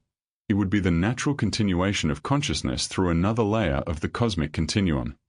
In these labs, technology is evolving from measurement to exploration. EEG headsets once used for medical diagnostics now monitor deep meditation, detecting shifts in coherence that correspond to mystical experiences. Virtual reality simulations recreate the tunnel of light to study psychological transitions. Some experiments even combine psychedelics with neuroimaging to correlate subjective transcendence with objective data, a modern version of the ancient mystery schools, only with electrodes instead of incense. But the researchers themselves often undergo transformation. Many enter as skeptics and emerge humbled, moved by data that hints at the numinous. One neuroscientist described it this way: "We expected to find neural noise. Instead, we found order, an intelligence written into the geometry of awareness itself." It's as though consciousness, when studied deeply enough, begins to study the observer in return. Outside academia, citizen scientists and inventors push the boundaries further. Devices designed to detect anomalous electromagnetic fields or record disembodied voices now borrow principles from quantum sensing. AI algorithms analyze near-death transcripts for linguistic patterns, finding uncanny consistencies across languages and cultures. The digital and the spiritual intertwine. Data becomes a form of prayer. The paradox of the consciousness lab is that the closer science gets to understanding the mind, the more it encounters mystery. Equations collapse into metaphors. Logic dissolves into awe. The measurable gives way to the meaningful. This convergence suggests that perhaps the sacred was never separate from the scientific, only described through different vocabularies. There's a growing sense among these pioneers that we are approaching something epochal, the first empirical glimpse of the beyond. It won't come as a ghost in a machine or a spectral photograph, but as a pattern, a signal, proof that awareness is continuous. Some predict that in the coming decades, consciousness mapping will be as common as genetic sequencing is today.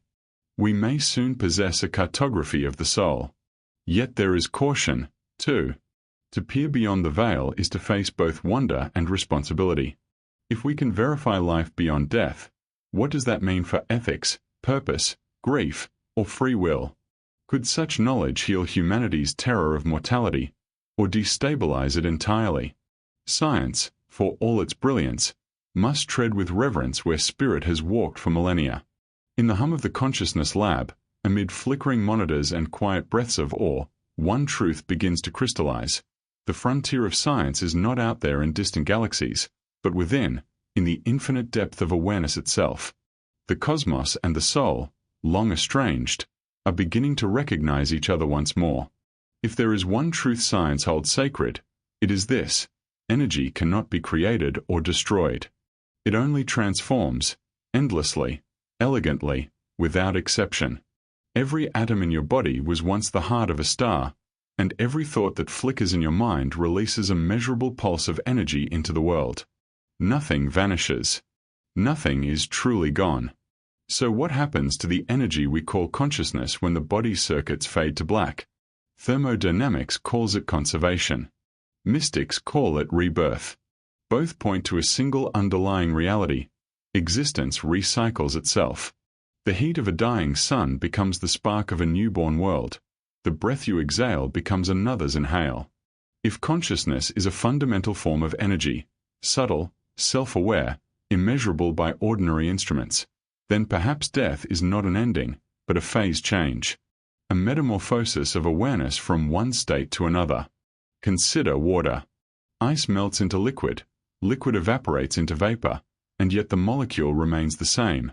Only its vibration, its frequency, its expression changes. Could consciousness obey a similar law? When the neural ice of the brain dissolves, awareness may simply shift into a higher, less dense medium. Physics already admits that matter and energy are interchangeable. E equals mc squared is a poetic declaration that substance and spirit are two sides of one equation. Across cultures, the metaphors converge. In ancient Egypt, the soul was said to travel as light. In Hindu philosophy, Atman merges with the cosmic Brahman. In modern physics, light itself is the most immortal traveler, ageless, massless, crossing space-time without decay. Perhaps consciousness, too, is a form of light, not the visible kind, but the radiance of being that never dims. Modern neuroscience often frames consciousness as an emergent property, a byproduct of complex computation. Yet this view grows increasingly brittle as data accumulates. If the brain were a generator, consciousness would cease when the machine stops. But evidence, from near-death experiences to terminal lucidity, suggests the opposite. Awareness sometimes intensifies as the body declines. Could the brain, then, be not a creator but a converter, a receiver of the greater signal of mind, just as a radio does not produce music but translates invisible waves into sound? The first law of thermodynamics thus takes on metaphysical weight. The energy of your heartbeat disperses into the room as warmth, your atoms scatter to feed the soil, and perhaps, your consciousness, released from its biological form, continues as a subtler current in the vast informational field. Death, In this view, is entropy's illusion. Nothing ends, only reorganizes. Science already recognizes forms of energy beyond human senses. Infrared, ultraviolet, dark matter, dark energy. 95% of the universe remains unseen, yet mathematically undeniable. What if the afterlife resides within that hidden 95%, a domain of refined energy our current instruments cannot yet detect? The soul, long dismissed as superstition, may simply operate at frequencies outside the electromagnetic spectrum we know. Imagine the instant of death not as extinguishing, but as expansion, consciousness released from a localized field, merging with the greater wave. From a narrow bandwidth of selfhood to an oceanic awareness that feels both infinite and familiar. Every energy signature we've ever emitted, every emotion, every thought, every act of love, reverberates in that sea. Nothing is wasted. Even grief, even memory, becomes luminous fuel for evolution.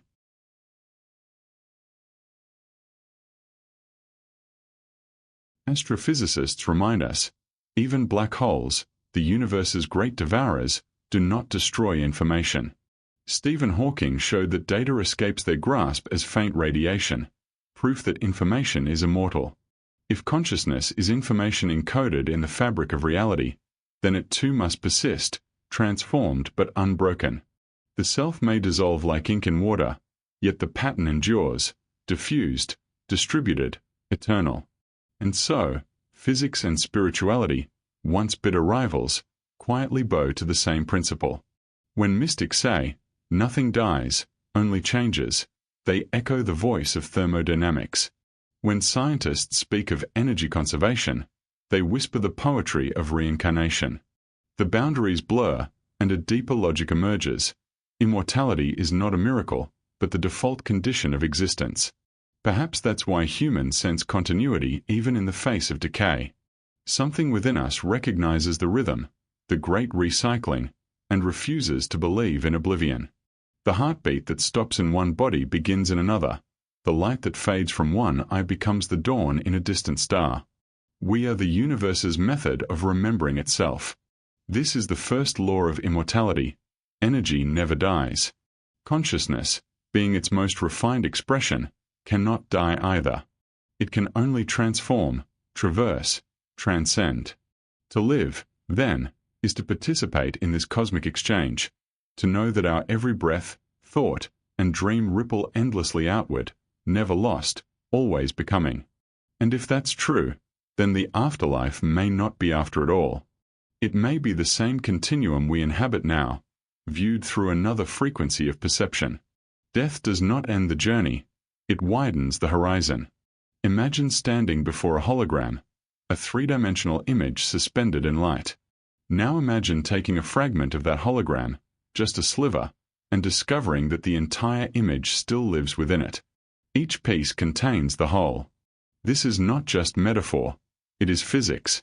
The holographic principle, one of the most profound discoveries of modern science, suggests that the universe itself may work the same way, every point in space holding the information of the entire cosmos. If that's true, then perhaps what mystics have long called the Akashic field, the etheric memory of all existence, is not mystical at all, but a real informational structure woven into the geometry of space-time. Every thought, every emotion, every life could be recorded in the very fabric of reality. Consciousness may not simply inhabit the universe. It might be the universe remembering itself. The story of this revelation begins with black holes. In the 1970s, physicists like Jacob Bekenstein and Stephen Hawking discovered something strange. When matter falls into a black hole, its information doesn't vanish. Instead, it's stored on the event horizon, the two-dimensional surface surrounding the singularity. The universe, it seems, conserves not only energy but information. This led to a radical insight. Perhaps our entire three-dimensional reality is projected from deeper, encoded information existing on a cosmic boundary, a holographic projection of data. It was a theory so elegant it bordered on the mystical. In ancient Sanskrit, Akasha means ether, the subtlest element, the field in which all vibrations arise and subside. The sages of India described it as the storehouse of all events, thoughts, and possibilities, a universal memory beyond time. Now, millennia later, quantum physicists describe a similar phenomenon using different language, an information field that pervades all existence, where nothing is truly lost. Consider what that implies for consciousness. If reality is holographic, then consciousness, as the experiencer of reality, must also be holographic. Your mind is not isolated within your skull. It's a localized node of the greater field, like a ripple on an infinite ocean. When you think, feel, or dream, you're interacting with the informational fabric itself, modifying the pattern of the whole. Death, then, might not erase your data. It simply returns it to the master field, preserved as part of the cosmic archive. Neuroscience has already begun hinting at this. Carl Pribram's holonomic brain theory proposed that memories aren't stored in specific neurons but distributed across interference patterns, much like holograms. Damage one part of the brain, and the remaining areas can often recover fragments of memory, a reflection of how each piece contains the whole. The brain, in this view, is not a hard drive but a lens, decoding holographic information into the sensory world we perceive. Quantum physics offers further support. Entanglement, the strange connectedness between particles across space and time, suggests that information transcends locality. In a holographic universe, separation is illusion. Every mind, every atom, every star is entangled within one universal consciousness. Mystics speak of oneness, scientists of non-local correlation, two languages, one truth. And the Akashic field, if real, might be the bridge between them. Theoretical physicist Ervin Laszlo proposed that this field, a subtle energy matrix underlying the quantum vacuum, serves as the memory of the cosmos. It stores the blueprint of all that has been and all that will be, guiding the evolution of systems, life forms, and consciousness itself. What religions call divine intelligence or destiny may simply be the Akashic feedback loop, information influencing manifestation. When people experience sudden insights, déjà vu, or precognitive dreams, perhaps they're momentarily tuning into this deeper field. Near-death experiences often describe accessing infinite knowledge, understanding everything at once, as though their consciousness had merged with the database of reality.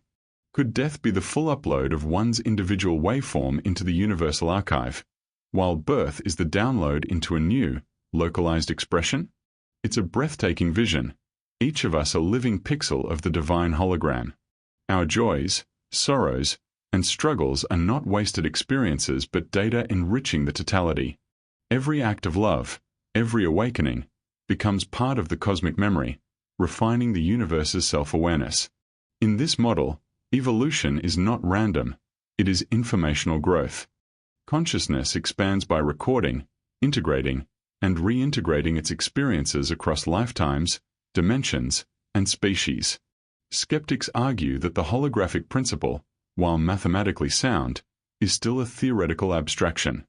Yet its metaphysical resonance cannot be denied. It reframes spirituality not as belief but as participation. We are both creators and created within a grand information system. When you meditate, you are not escaping the world, you are syncing with its core code. When you love, you rewrite the pattern of the field. Think of the Akashic field as the universe's nervous system, a vast lattice of interconnection where every vibration leaves an imprint. Just as your thoughts leave neural traces in your brain, your soul leaves informational traces in the cosmos. The idea is both humbling and empowering. Nothing we think, say, or do is ever lost. The universe remembers. And what about the afterlife? In this framework, it becomes less a place and more a state of access. When the body ceases, the localized mind dissolves into the global field. Consciousness no longer filters through sensory limitations. It experiences itself as the totality of information. Time and space collapse. All moments coexist. The dead do not vanish. They are diffused through the Akashic ocean, perceptible to those who attune their awareness to finer frequencies. Ancient mystics described this transition vividly. Tibetan lamas spoke of the Bardo realms, where the soul navigates light patterns reflective of its own consciousness.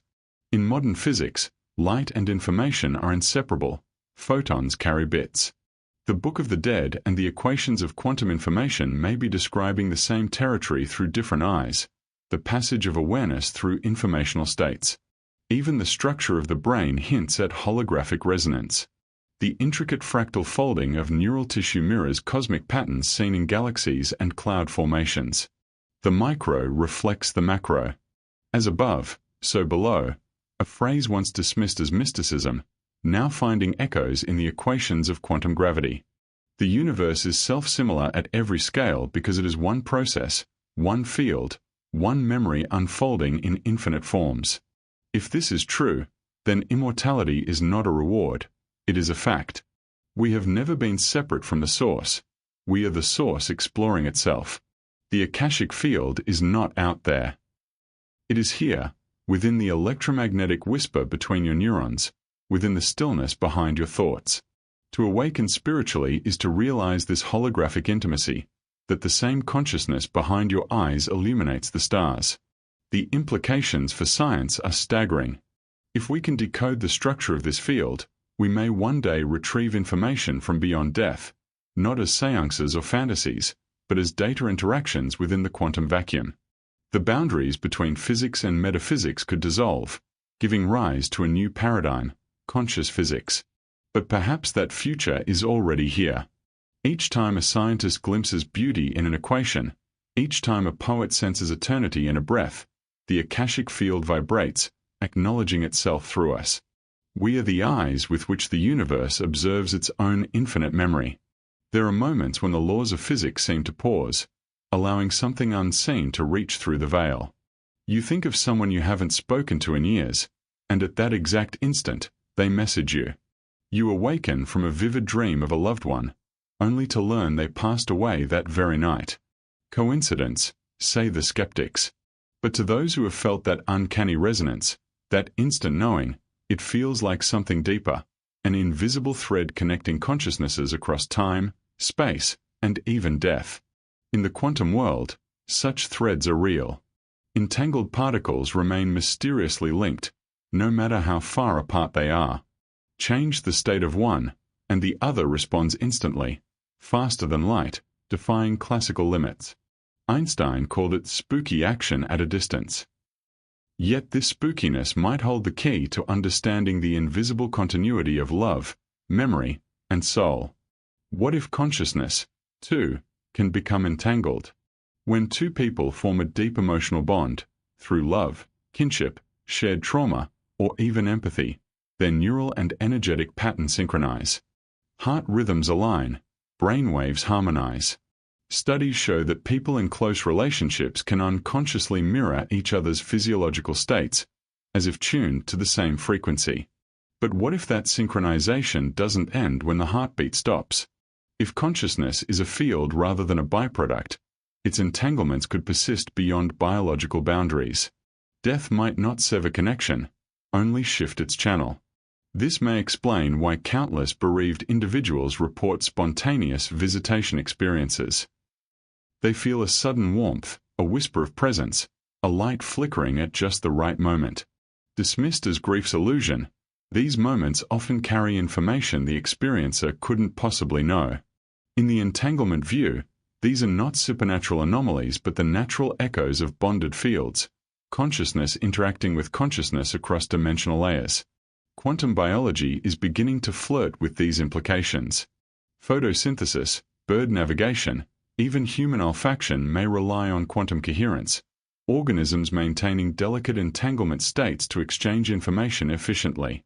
If the building blocks of life already utilize quantum connectivity, is it so unthinkable that the human soul, the most complex expression of awareness, might remain entangled after death? Consider love itself. No equation can define it, yet it operates like a physical force, invisible but measurable in its effects. Love defies entropy. It creates order, coherence, and meaning. It bridges vast distances, drives acts of self-sacrifice, and persists long after form decays.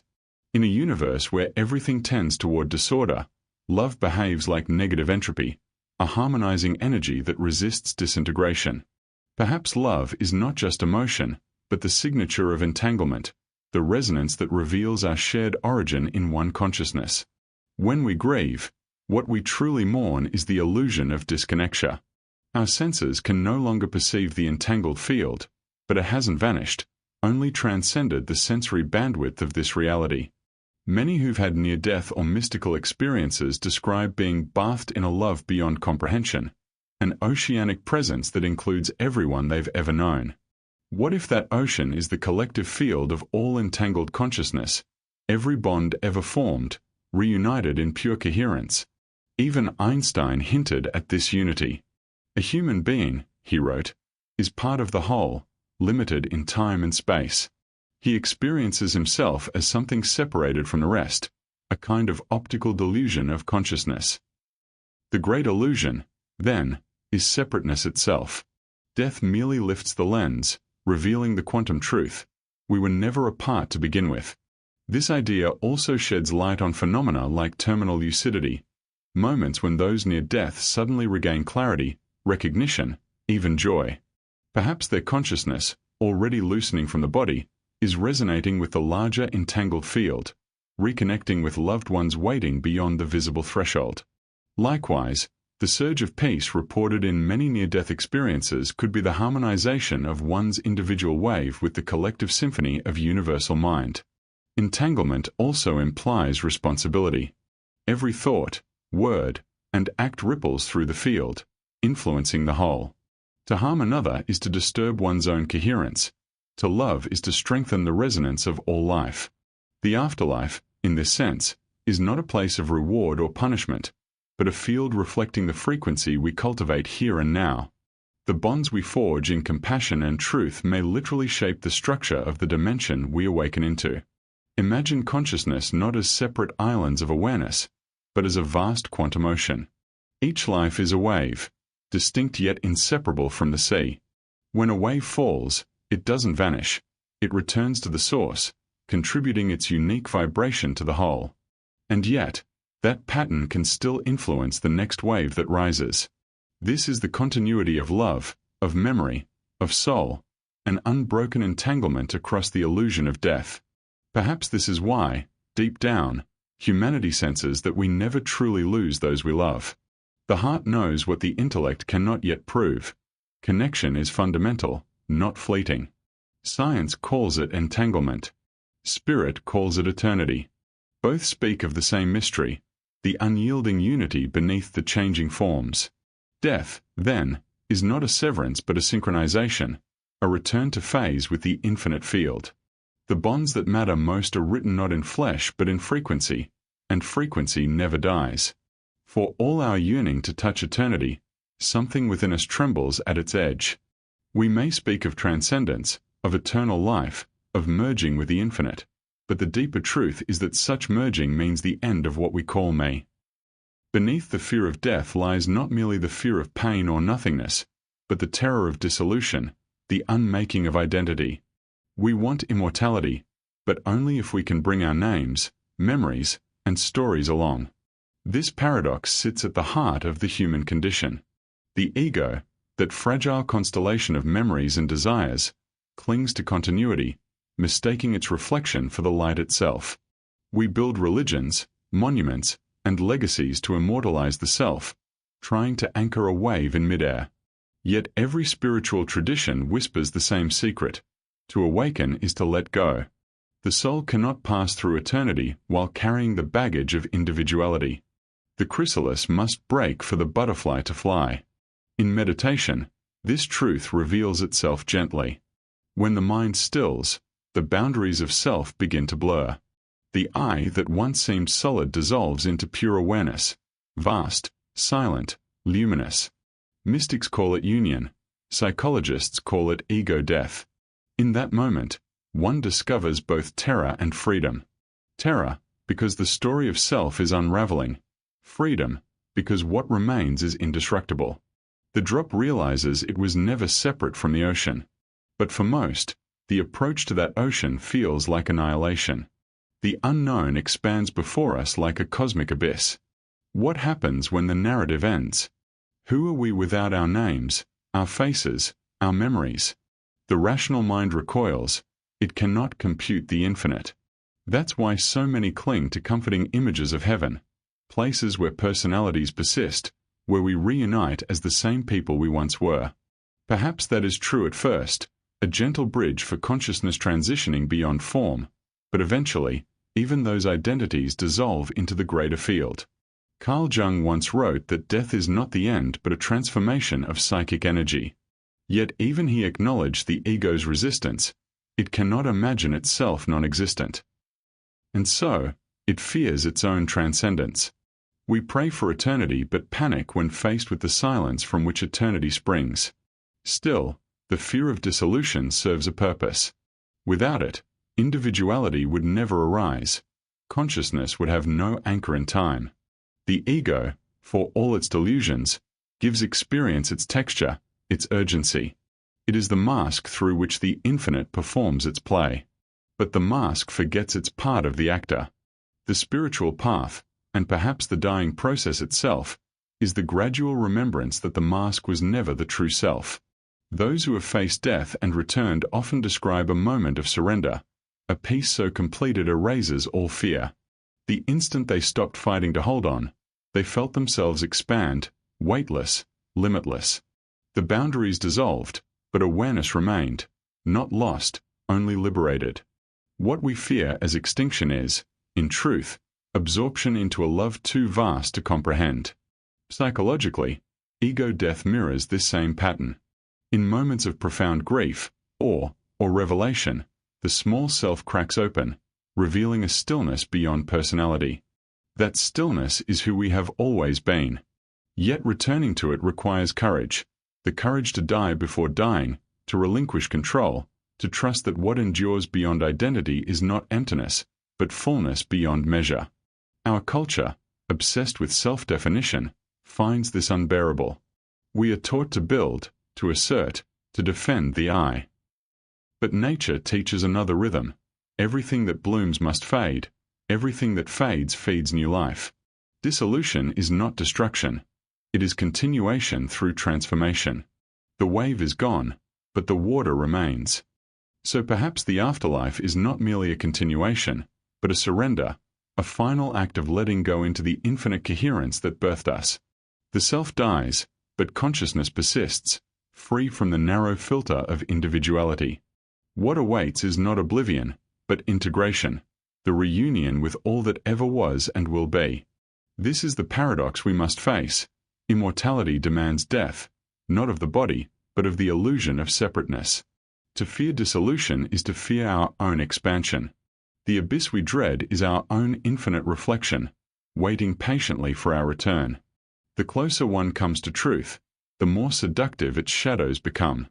Throughout history, the human longing for immortality has been both a beacon and a trap, a light that guides the soul forward, and a mirage that lures it astray.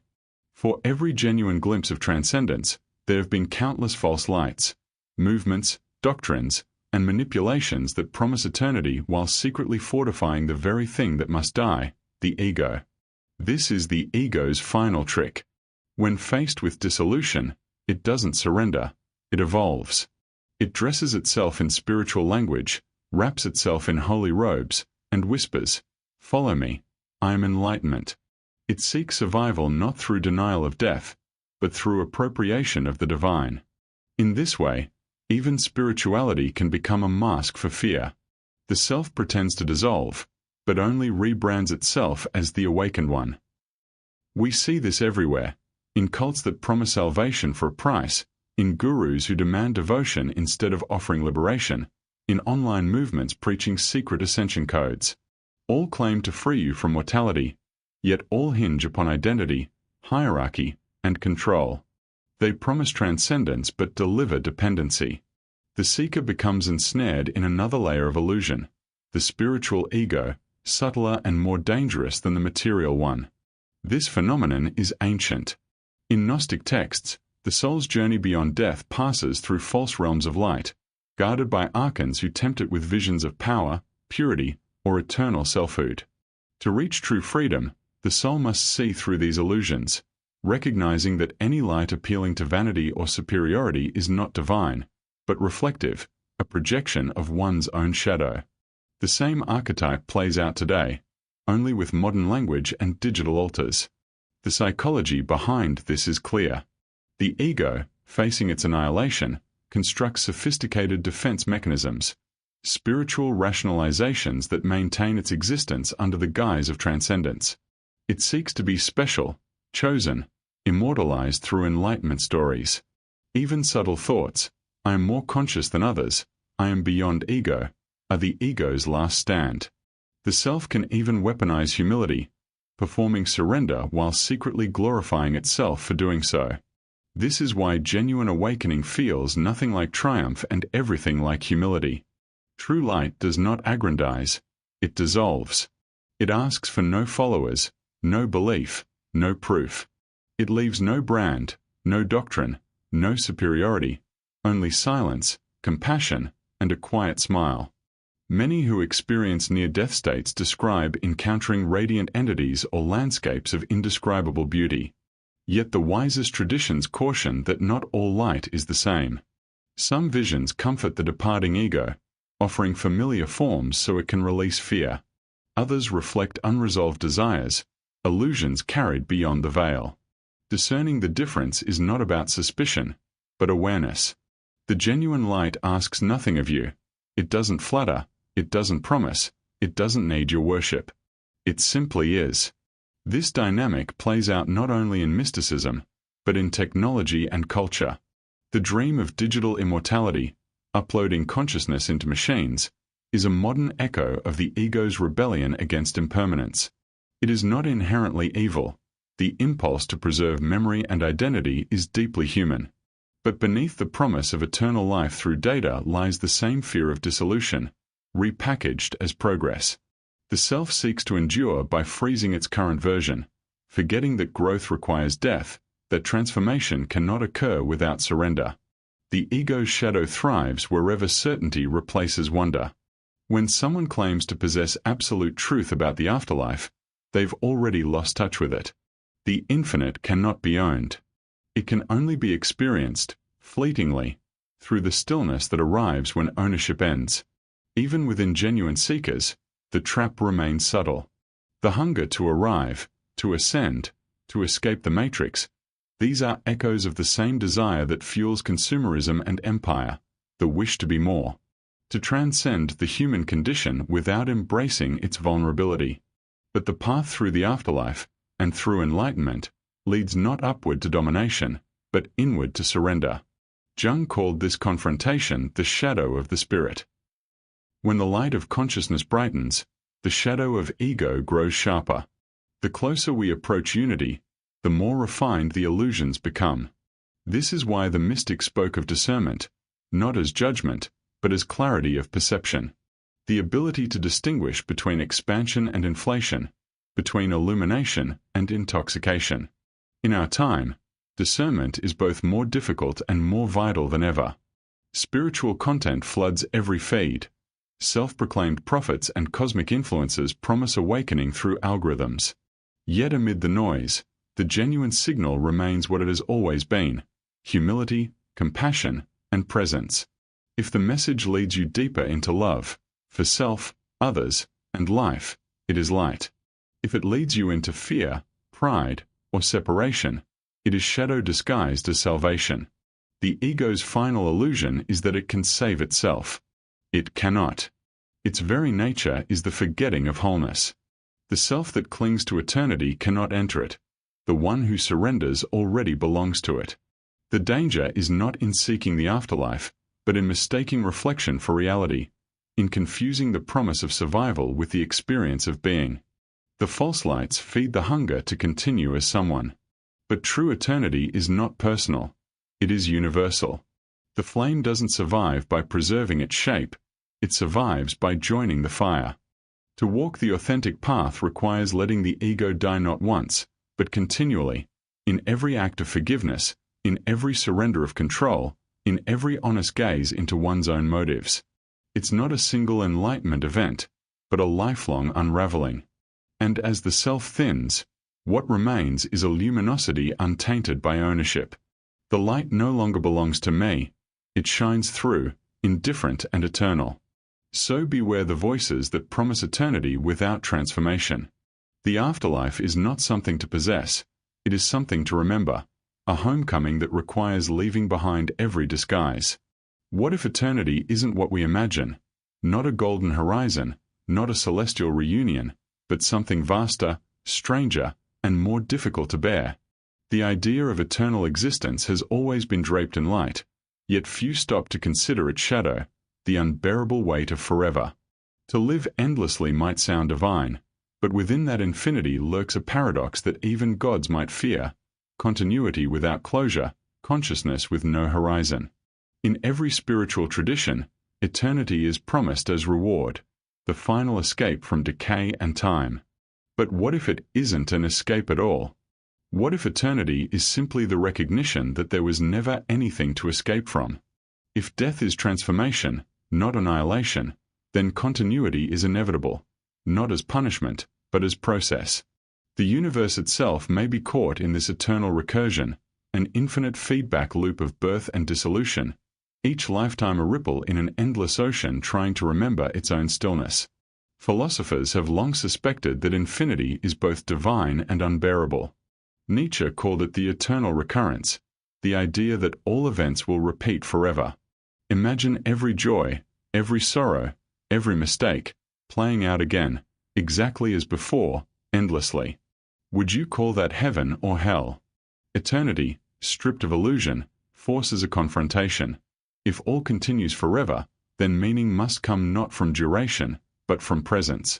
The question shifts from "will I live again?" to "how will I live now?"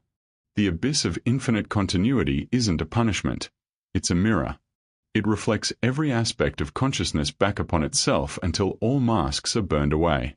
In the beginning, this reflection is excruciating, because what it reveals is that we are both creator and creation, prisoner and warden, observer and observed. The ego crumbles here, unable to anchor itself in finality. There is no end point, no finish line, no resting place, only an infinite unfolding. Mystics describe this realization as both liberation and terror. Some call it the dark night of the soul. Others, the void. It is the moment when the self perceives the infinite not as concept, but as direct experience, an awareness so vast that all boundaries dissolve. There is no longer a you having an experience. There is only the experience itself, aware of itself. Time evaporates. Identity blurs. For some, this is ecstasy. For others, madness. The Tibetan Book of the Dead warns that the unprepared soul, when faced with the infinite luminosity of pure consciousness, recoils in fear and falls back into cycles of rebirth. The light is too intense to bear, not because it punishes, but because it is too total. To merge with infinity means to dissolve completely, to surrender every trace of separateness. The ego calls this death, but the soul calls it home. Modern physics offers a haunting parallel. In a closed universe, space-time might loop back upon itself, forming an infinite torus, a structure without true beginning or end. Within such geometry, every event eventually returns, echoing forever in variations of itself. In this sense, the cosmos itself may experience recurrence, galaxies dying and being reborn, atoms recycling endlessly through stars and skin. Matter doesn't die, it rearranges. Consciousness may do the same, a continuity so vast it transcends individual comprehension. Yet, continuity without renewal becomes stagnation. A river that never empties becomes a swamp. The spiritual evolution of consciousness may rely on the illusion of endings, the forgetting that allows rediscovery. Perhaps death exists precisely to save us from the madness of unbroken eternity. Each dissolution, each forgetting, is an act of mercy, a chance to begin again, to feel the wonder of becoming. The abyss, then, is not an enemy but a teacher. It invites the seeker to step beyond the comfort of eternal reward and into the humility of infinite process. To realize that enlightenment is not the end of the journey, but the beginning of an ever-deepening spiral. Awareness expands, contracts, and expands again, not to reach a goal, but to explore itself endlessly. There is beauty in this endlessness. Imagine the cosmos as a great breathing, inhaling and exhaling consciousness through countless forms. Stars as lungs, galaxies as pulses. You, too, are part of this respiration, born, dissolved, reborn. You are the inhale and the exhale. When seen this way, eternity loses its sting. It becomes rhythm, not punishment, exploration, not imprisonment. Still, the abyss remains. There will always be moments when the mind stares into the vastness and trembles.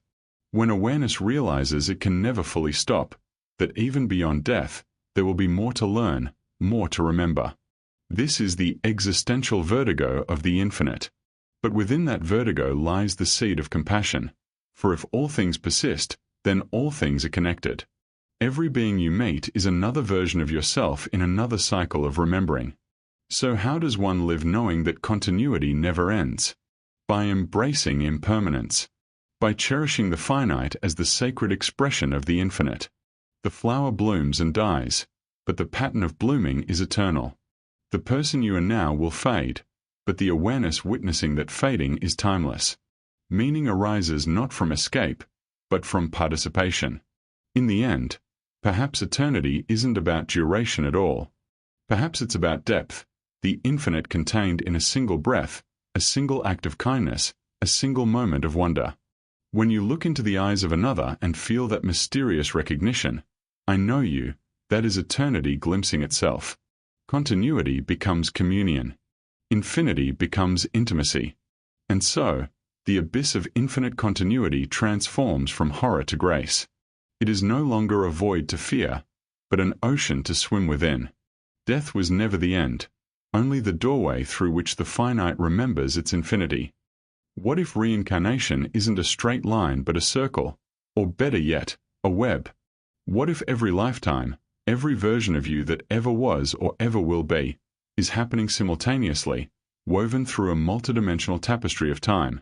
The ancient idea of rebirth has long been presented as sequential.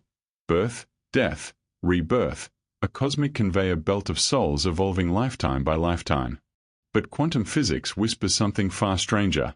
Time may not flow forward at all. It may be a field, not a river, and we are points of awareness moving through it from different directions, each believing our path is the one. Imagine existence as a vast, shimmering sphere, past, present, and future all coexisting, not stacked but entangled. From the soul's perspective, there is no before or after, only now. You, sitting in this moment, might be the echo of a future self trying to reach backward, or the dream of an ancient self imagining forward. When mystics speak of déjà vu, intuition, or spontaneous insight, perhaps they're describing moments when two versions of self align briefly across timelines, when the veil thins and one dimension leaks into another. Reincarnation, then, isn't about progression but exploration. Each life isn't a step on a ladder toward enlightenment but a window into a different facet of consciousness. Some lives may be luminous, others shadowed, each necessary for the whole to know itself completely. From the limited human vantage point, this feels like growth. But from the soul's view, it's choreography. Billions of experiences dancing in harmony, testing every possible permutation of love, fear, courage, and surrender. Eastern philosophies hinted at this long ago. In Hindu thought, the Atman, the true self, is eternal, untouched by birth or death. The cycles of reincarnation, samsara, are not punishment but play, the divine experimenting with form. In Mahayana Buddhism, the bodhisattva chooses to reincarnate not out of necessity but compassion, moving freely across time to assist others still awakening. The soul becomes a traveler, not a prisoner. Modern science, too, is beginning to mirror these ancient intuitions. The theory of the block universe in relativity suggests that time is not a flow but a static landscape where all moments coexist. To move through time is simply to shift one's position within this continuum. Consciousness, therefore, may not be confined to a single trajectory. It could be sampling different coordinates, inhabiting multiple selves simultaneously. Perhaps déjà vu is not memory from the past, but resonance with a parallel self experiencing the same event in a slightly different version of reality. Some physicists now propose that consciousness might influence time rather than merely experience it. In quantum mechanics, the act of observation affects the outcome, suggesting that awareness itself might ripple across timelines. Could it be that as we grow in consciousness, we subtly rewrite not only our future, but our past? Could spiritual evolution be the process of harmonizing all versions of self into coherence, not by changing events, but by integrating meaning? If so, karma takes on a new significance. It's not divine retribution or cosmic bookkeeping. It's feedback, the energetic resonance between timelines. Every thought, choice, and emotion vibrates across the web, influencing not just your future but every self connected to you. To heal in one life may lighten the burden in another. To forgive here might free a self you'll never consciously meet. The multiverse of consciousness is collaborative, not competitive. This idea also transforms our understanding of death. If time is nonlinear, death is not an exit but a transition of focus, a shift of awareness from one timeline to another. When we die, we don't go forward or backward, we reorient. Our consciousness zooms out, remembers the broader pattern, then dives back in where curiosity calls. Some souls may even choose to overlap lifetimes, inhabiting multiple expressions at once, like a musician playing several notes of the same chord. And here's the deeper mystery. If all selves are connected, then what we call soul evolution may be less about progression and more about synchronization. The goal isn't to become higher, but to become whole, to align all aspects of being into harmony. The enlightened state, then, might not be a mountaintop reached after countless incarnations, but the moment when every version of you across all realities realizes it is one consciousness, breathing together. Perhaps this is why certain spiritual experiences feel both ancient and futuristic, as if tapping into memories that haven't happened yet. The mystic's vision of eternity, the scientist's discovery, the artist's inspiration. These might be transmissions from our own future selves, reaching across time to nudge us toward integration. Evolution, in this sense, is dialogue, a conversation between all versions of the same soul. This idea may sound abstract, but it has profound emotional implications. If all timelines coexist, then redemption is never out of reach. You can send healing backward as easily as forward. The mistakes you regret have already taught their lessons in other lives. The forgiveness you offer now echoes across dimensions. Every act of awareness is a ripple through eternity, touching every you that ever was or will be. To live with this awareness is to walk in two worlds, the human and the timeless. It softens fear, because even death cannot break the continuity of connection. It humbles the ego, because no single life defines the whole. And it deepens compassion, because every being is another expression of the same infinite self trying to remember itself. In the end, reincarnation may not be about the return of the soul, but about the return of awareness, the awakening to a truth that was always here. Time is not a wall but a mirror, and every reflection is you. Every night, without fail, we die a little. The waking world dissolves, the body grows still, and consciousness drifts into an ocean beyond control.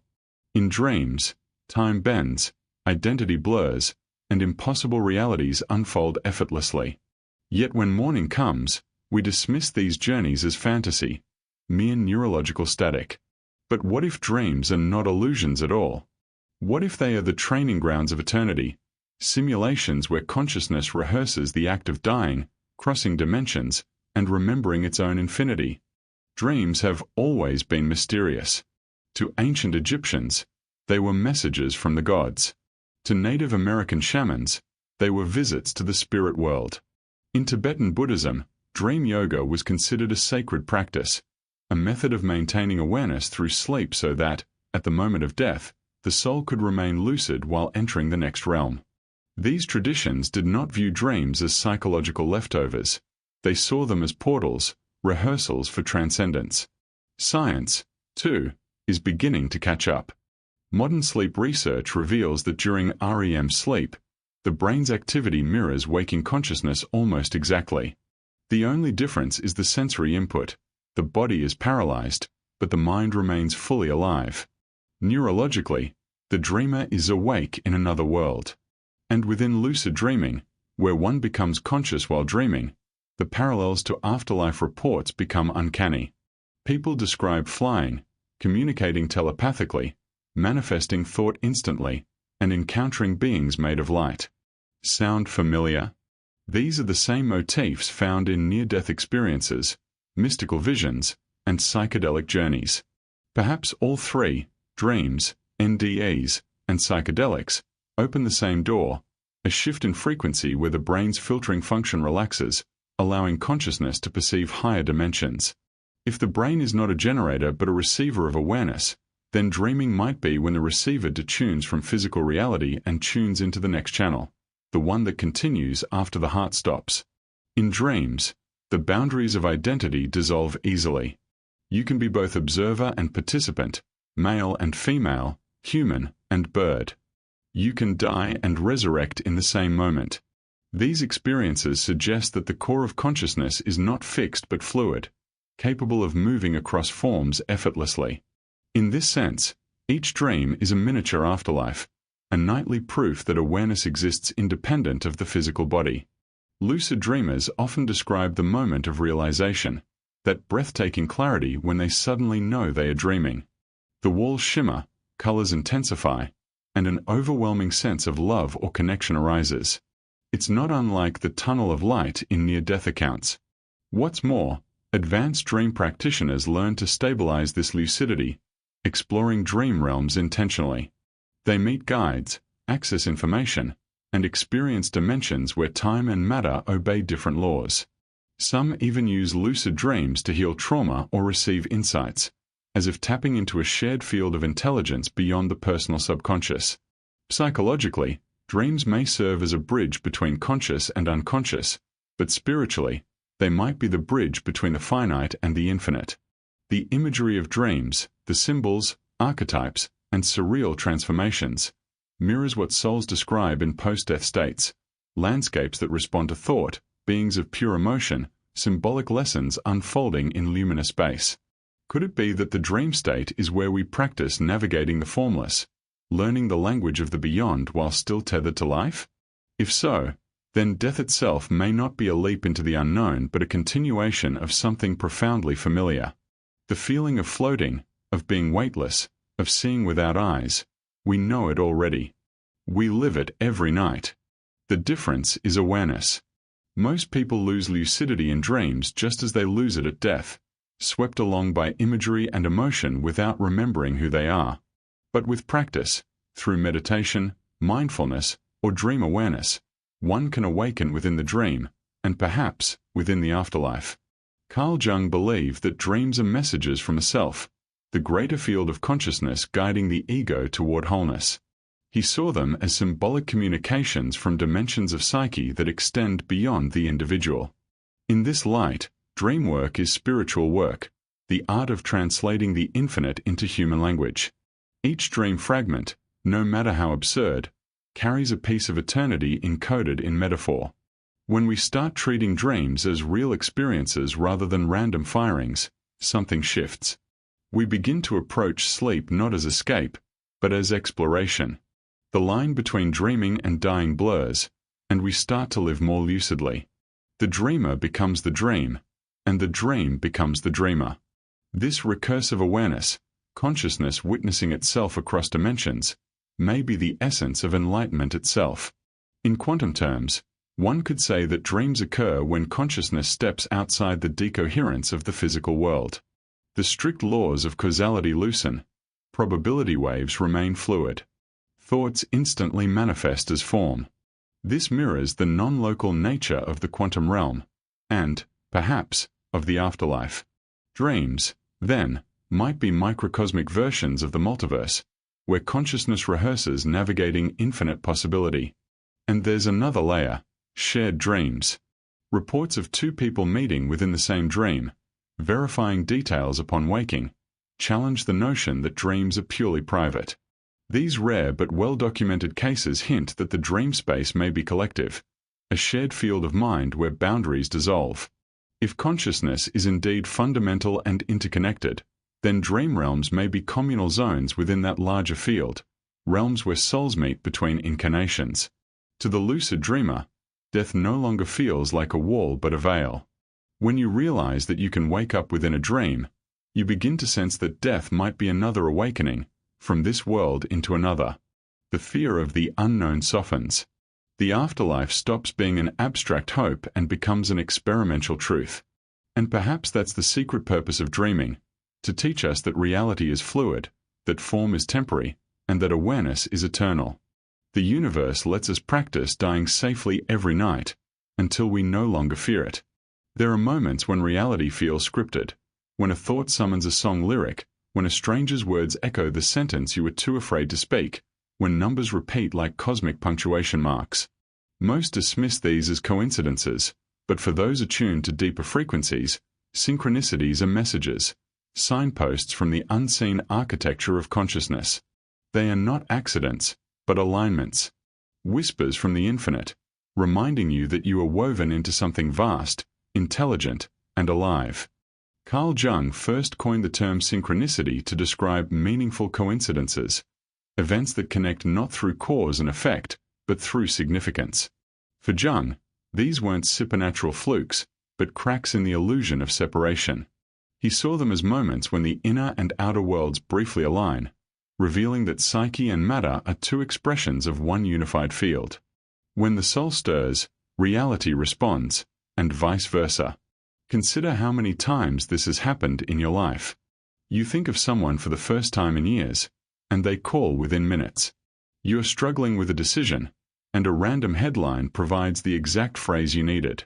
You glance at the clock, always 11:11, 3:33, or 4:44. These patterns feel intimate, personal, as though reality itself is in conversation with you. And perhaps it is. In a multidimensional universe, where consciousness permeates every atom, communication need not be verbal. The universe speaks in patterns, timing, and resonance. Synchronicity is that language, not a message delivered to you, but through you. It's your higher self arranging the outer world to mirror your inner evolution. Each coincidence is a reflection of alignment between different dimensions of your being. Your physical self walking in time, your soul existing beyond it, and your eternal consciousness observing both. From this perspective, synchronicity is not magic, but mechanics, the physics of consciousness interacting with the quantum field. Quantum entanglement shows that particles once connected remain correlated regardless of distance. When applied to consciousness, this suggests that minds, or timelines, once linked can influence each other instantaneously. A thought or intention, even unspoken, might ripple through the web of reality, attracting experiences resonant with its vibration.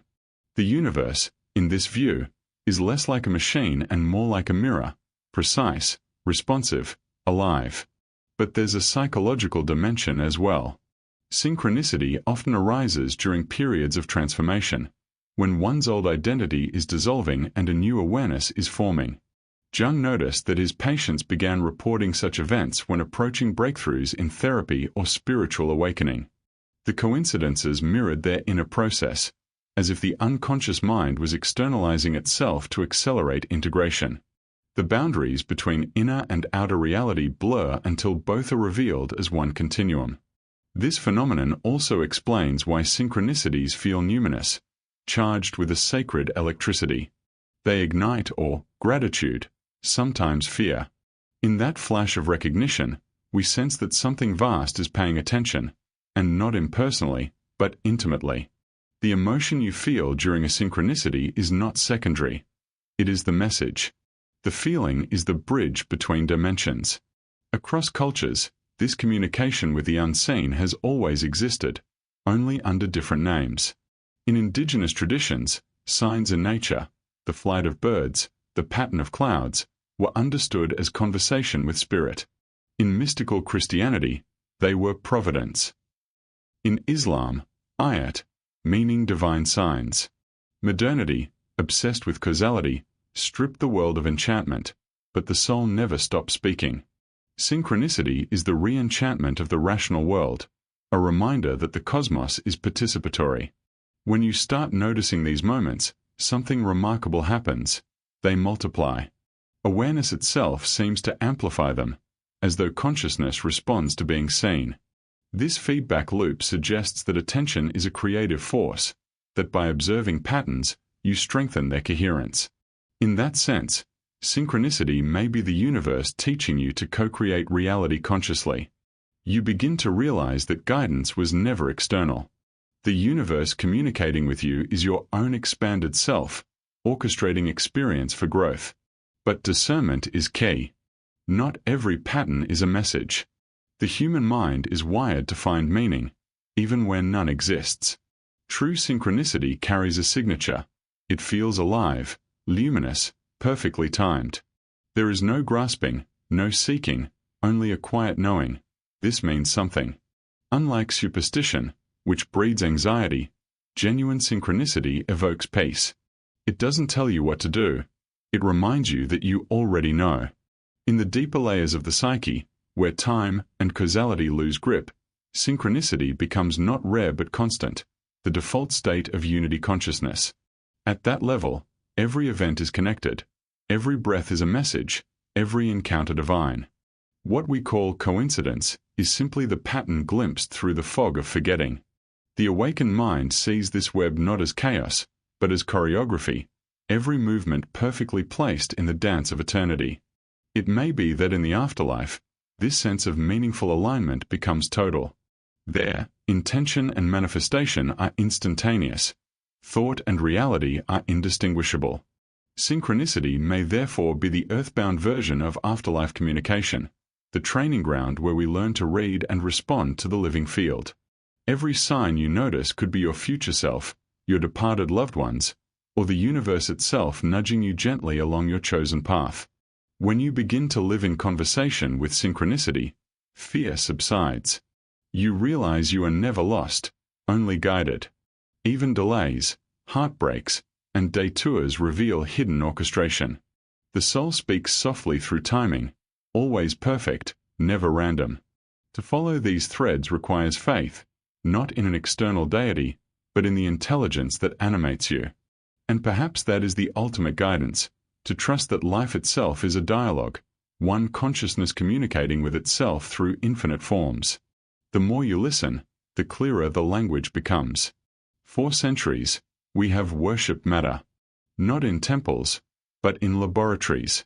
The scientific revolution gave us power over the physical world, electricity, flight, medicine, machines. But in our triumph, we made an unspoken bargain. To gain control of matter, we would deny the mystery of spirit. The result was materialism, the belief that reality consists solely of particles and forces, that consciousness is a byproduct of chemical reactions. It was a worldview that served us well for progress, but poorly for meaning. And now, that paradigm is beginning to crack. Materialism once promised certainty. Everything could be measured, explained, and predicted, or so we thought. But the deeper science looked into matter, the less material it became. At the quantum level, particles turned into probabilities, energy fields, vibrations of potential. Observation itself changed outcomes. The observer was no longer separate from the observed. The universe began to look less like a machine and more like a thought. This was the beginning of the end for strict materialism. It didn't collapse in a single discovery, but eroded quietly, piece by piece, as anomalies accumulated. Consciousness studies refused to fit the mechanistic model. Near-death experiences produced data that defied brain-based explanations. Quantum entanglement mocked the limits of space and time. Psychedelic research revealed vast inner landscapes correlated with external realities. Even neuroscience, once the bastion of reductionism, began to whisper, awareness cannot be fully explained by neurons alone. Philosophers of mind faced what they now call the hard problem. Why does matter produce experience at all? You can describe the chemistry of vision, but not the feeling of seeing. You can measure brainwaves during love or grief, but not the essence of those emotions. Materialism explains the map, but not the territory. It measures the frequency of the song, but cannot hear its melody. And so, a quiet revolution has begun, post-materialist science. Its pioneers are not mystics rejecting reason, but physicists, neuroscientists, and psychologists daring to ask deeper questions. They propose that consciousness is not an emergent property of matter, but a fundamental aspect of the universe, as primary as space, time, or energy. Matter, then, might be the expression of mind, not its source. The physical world becomes a manifestation of a deeper field of awareness. This shift mirrors a profound symmetry in human history. Long before science, mystics and philosophers proclaimed that the world is a projection of consciousness. The Vedic sages called it Maya, the divine dream. Plato envisioned the world as a shadow of perfect forms. Hermetic teachings declared, all is mind. Now, physics and philosophy converge where mysticism began, at the realization that reality may be mental, informational, or experimental at its core.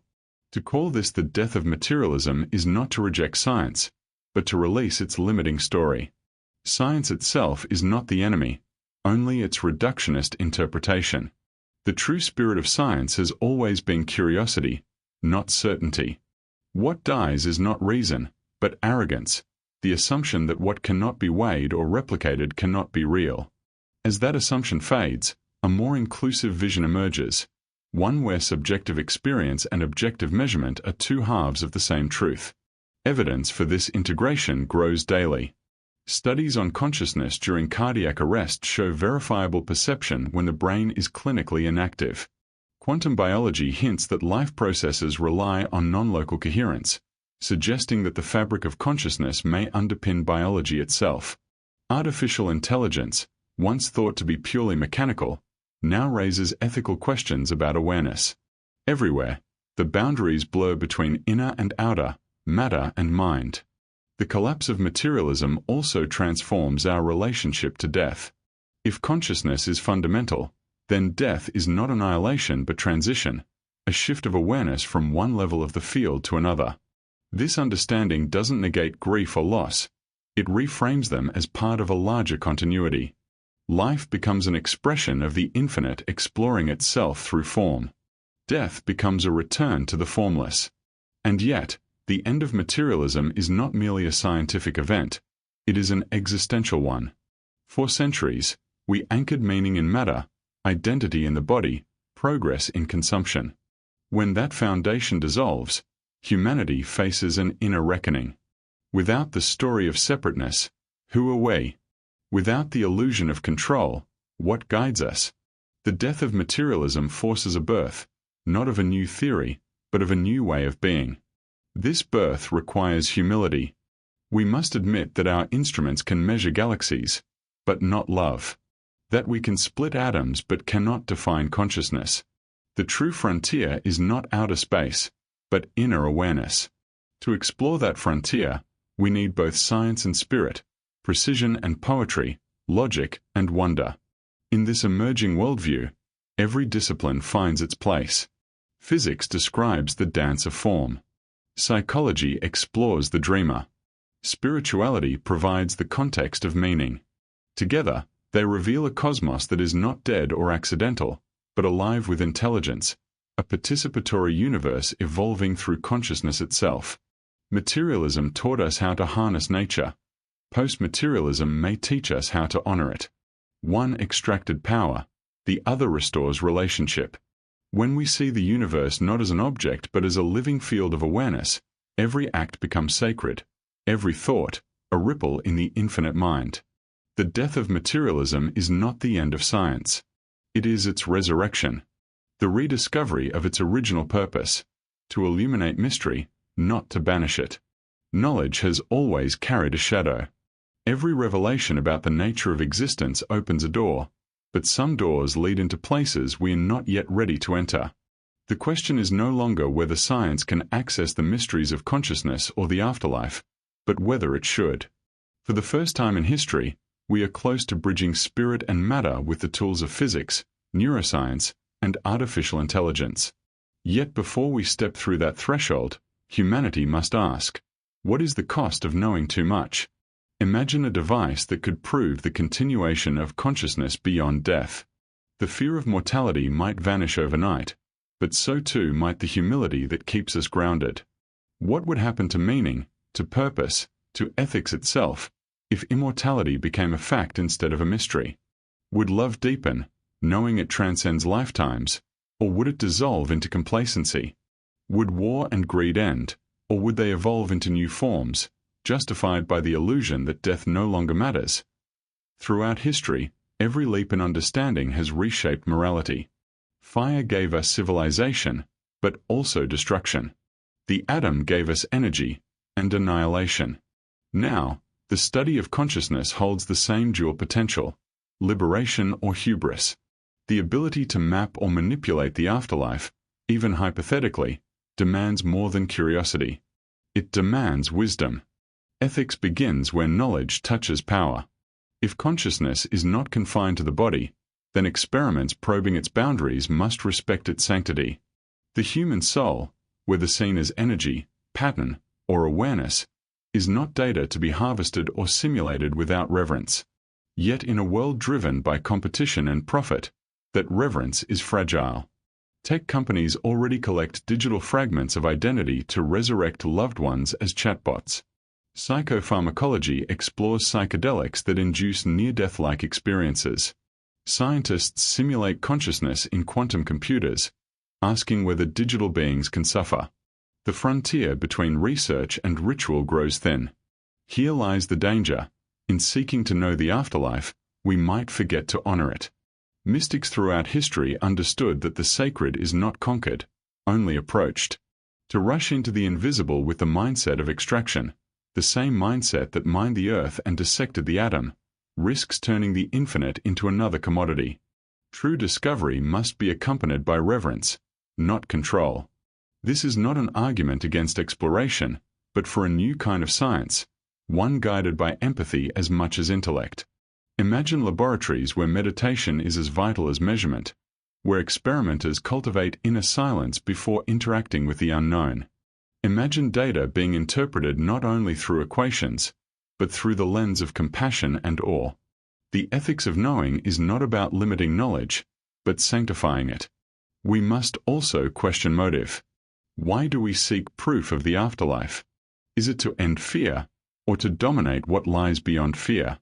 Is our curiosity born of love, or of control?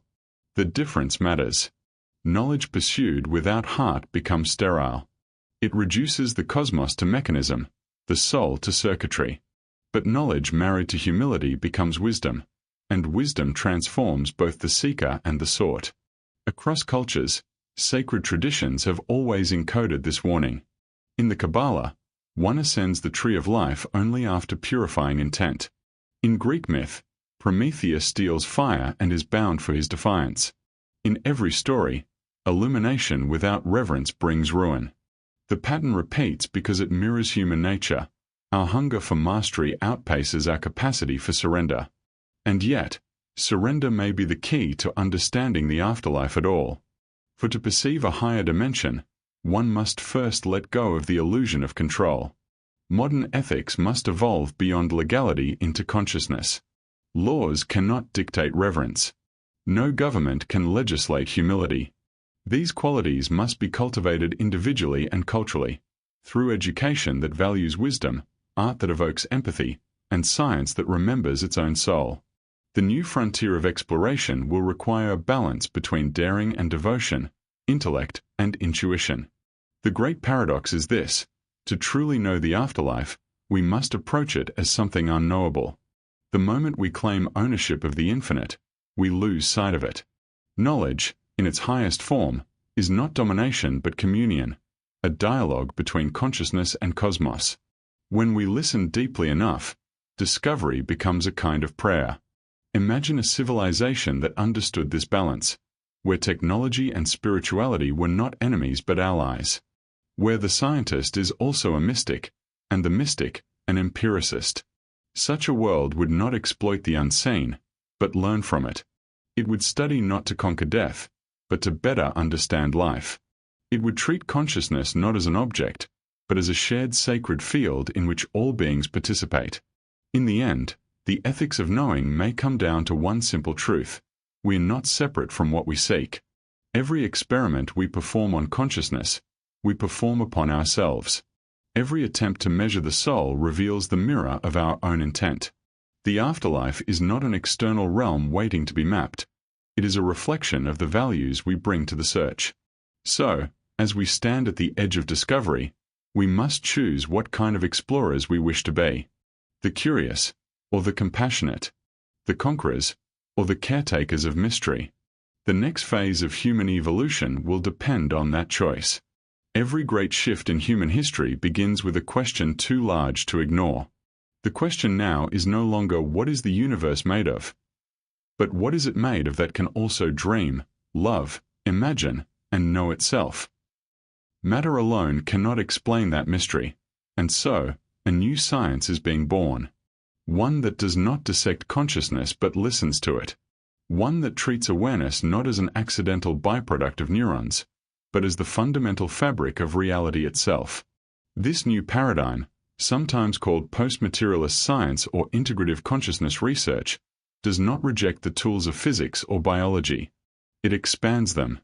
It takes the microscope and the telescope and turns them inward, asking, if consciousness is the field through which all phenomena arise, can we study it with the same rigor we apply to galaxies and genes? Across the world, quiet revolutions are taking place. Neuroscientists collaborate with monks who have spent decades in meditation, measuring brain waves that seem to synchronize with coherent electromagnetic fields. Physicists explore the possibility that space-time itself emerges from quantum entanglement, that what binds the cosmos together is relationship, not separation. Psychologists study near-death experiences and find patterns so consistent across cultures that they resemble an uncharted geography of the soul. Each discovery adds another thread to the tapestry, a picture of reality as living, interconnected, and intelligent. But the new science of consciousness is not only empirical, it is experimental. It demands that the observer transform alongside the observed. A physicist cannot fully grasp non-local mind without experiencing moments of non-local awareness. A neuroscientist cannot map compassion without first feeling it. The laboratory becomes an inner temple, the experiment a meditation. The scientist becomes both instrument and participant. This reorientation dissolves the boundary between science and spirituality. Spirituality provides the subjective lens, the language of meaning, transformation, and inner truth. Science provides the structure, the method that tests and refines. Together, they form a feedback loop of discovery. Insight becomes hypothesis, experiment becomes revelation. The future of knowledge may depend on their union. Imagine universities where physics students study mysticism alongside quantum theory, where AI researchers take courses in ethics and empathy, where theologians learn data analysis to test mystical claims. This integration would not dilute science, it would deepen it, grounding spirituality in evidence and elevating science with purpose. Knowledge without meaning becomes empty. Meaning without knowledge becomes superstition. The new consciousness science seeks the middle path, a dynamic balance between understanding and awe. One of its pioneers, the physicist David Bohm, once wrote that the universe is an undivided wholeness in flowing movement. To him, mind and matter were two expressions of the same underlying reality, a seamless hologram of existence. Modern neuroscience echoes this in its study of brain coherence. When regions across the brain harmonize into a unified rhythm, consciousness expands. Scaled upward, could the cosmos itself be a vast, self-aware coherence, a galactic mind dreaming through its stars? The implications reach beyond science. If consciousness is fundamental, then the universe is not indifferent. Every thought, emotion, and intention participates in shaping reality. This does not mean we control the cosmos, but that we co-create with it. Quantum mechanics already hints at this participatory nature. Observation influences outcome. The act of awareness is woven into the evolution of existence. In this light, humanity's role transforms.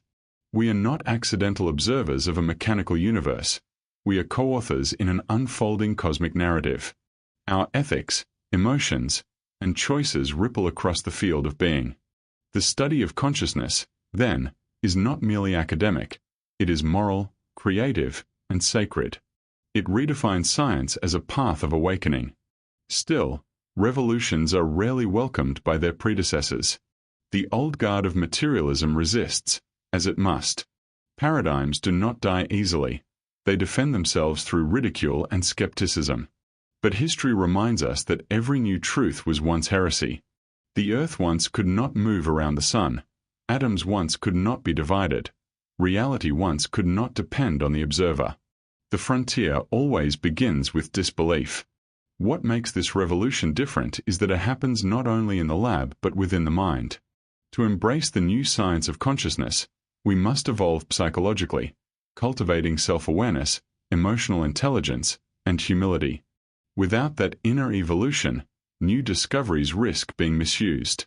Consciousness research is not about power. It is about participation in something vast, intimate, and eternal. As this paradigm unfolds, it invites us to reimagine the purpose of life itself. Perhaps evolution is not merely biological but spiritual, a process through which the universe becomes aware of itself. Each mind, each moment of love or insight, is a neuron in the cosmic brain. Death, then, is not extinction, but the continuation of awareness beyond one node into the greater network. The afterlife becomes not a place but a state of expanded participation in that infinite field. This vision does not negate suffering or mystery. It reframes them as part of the journey toward greater coherence. Just as neurons fire chaotically before achieving harmony, humanity's current confusion may be the turbulence before awakening. The birth of a new science is also the birth of a new humanity, one that sees itself not as separate from nature, but as nature becoming conscious of itself. And so, the story turns full circle. The oldest human question, what happens when we die, becomes indistinguishable from the question, what are we while alive? Both point to the same truth. Consciousness does not belong to us. We belong to it. There is a silence that comes after revelation, not the silence of emptiness, but of fullness. Like stepping out of a vast cathedral and realizing that the wind, the trees, even your own breath are continuing the prayer. This is the moment of re-entry, when all the theories, visions, and cosmic ideas about the afterlife fold back into something deeply human, the simple act of being alive. Imagine standing at the threshold, where life and death are no longer opposites but reflections. You've looked beyond the veil, glimpsed that consciousness does not die, and now you return, changed. The world appears the same. Sunlight still glitters on the surface of water, your hands still move through air, your heart still beats. But something subtle has shifted. You no longer mistake form for essence. You see the shimmer of eternity within everything transient. This re-entry is not triumphant. It is tender, almost fragile. The ego, once desperate for permanence, now understands its role as a vessel for something vast. Death no longer looms as a cliff edge, but as a horizon, a continuation of the same sea. The fear that once narrowed your life dissolves into a quiet reverence. You begin to live differently, less in defense, more in participation. Each moment becomes a portal, each breath an invitation. It is tempting to believe enlightenment is escape, that to transcend death is to rise above the world. But the true realization brings you deeper into it. You notice the pulse of the infinite in the most ordinary gestures, the way light pulls in a cup of tea, the sound of laughter, the ache of longing. These are not distractions from the spiritual. They are the spiritual made visible. To know that consciousness endures is not to detach from life, but to fall in love with it more completely. You see now that every loss is a doorway, every ending a translation into another form of existence. Grief becomes gratitude. Time becomes sacred, not because it limits you, but because it allows eternity to express itself in sequences, heartbeat by heartbeat, lifetime by lifetime. And so, you re-enter the human story, not as a seeker escaping the world, but as a participant illuminating it. The afterlife is no longer elsewhere. It's the space between each thought, the awareness behind every gaze. The miracle is not that life continues after death, but that it continues through death, endlessly, creatively, now. Some souls feel more deeply than others. They walk through the world with invisible antennae, absorbing the emotions, thoughts, and even the unspoken frequencies of those around them. They are the ones who cry during music, who sense tension before words are spoken, who cannot bear cruelty even in fiction. For most of their lives, these empaths have been told that they are too much, too sensitive, too emotional, too fragile for a world that prizes armor over openness. But what if sensitivity is not a flaw of evolution, but its most refined expression? The cosmic empath is the human tune to the hidden dimension, a consciousness porous enough to feel the field itself. When science speaks of entanglement and mystics speak of oneness, the empath lives that truth every day. Their nervous system becomes a bridge between worlds, translating energy into emotion, vibration into meaning. In a universe built on connection, empathy may be the purest evidence that consciousness transcends the body. Empaths are often drawn to the metaphysical not out of curiosity, but necessity. To survive the weight of their perception, they must understand it. They sense that the veil between life and afterlife, self and other, is thinner than society admits. They may dream of lost loved ones and wake with tears that aren't only their own. They may enter a room and instantly know its emotional history. To them, ghosts are not mythic. They are patterns of resonance, the echoes of energy that consciousness leaves behind. For the cosmic empath, the discovery that consciousness continues beyond death is not shocking, it's confirming. It validates the subtle knowing they've carried since childhood, that love doesn't end, that memory holds power, that connection is eternal. Their sensitivity, once a burden, becomes a gift, a living reminder that existence itself is relational. Every feeling becomes data, every heartbeat, a form of communication with the infinite field. But sensitivity without grounding can lead to overwhelm. The empath must learn not to drown in the world's sorrow but to transmute it. Like a prism splitting light, they can transform pain into understanding, chaos into compassion. Their role is not to absorb everything, but to translate it, to make the invisible visible, to give language to the unspoken. In this age of awakening, cosmic empaths are becoming the new mystics, healers, and visionaries. Not through ceremony or title, but through presence. Their attunement reminds humanity of what science is beginning to confirm, that consciousness is a shared medium, and emotion is one of its languages. Empathy, then, is not weakness, it is participation in the universe's deepest logic, that everything affects everything. When an empath meditates, the entire field around them stabilizes. When they forgive, patterns of conflict dissolve in unseen ways. When they love, they become transmitters of coherence in a world addicted to fragmentation. Their sensitivity is their instrument, a finely tuned receiver of frequencies that most ignore. To cultivate empathy is to evolve consciousness itself. Yet being a cosmic empath also means living with paradox. You must hold the pain of the world without being consumed by it. You must stay open enough to feel, but strong enough to remain centered.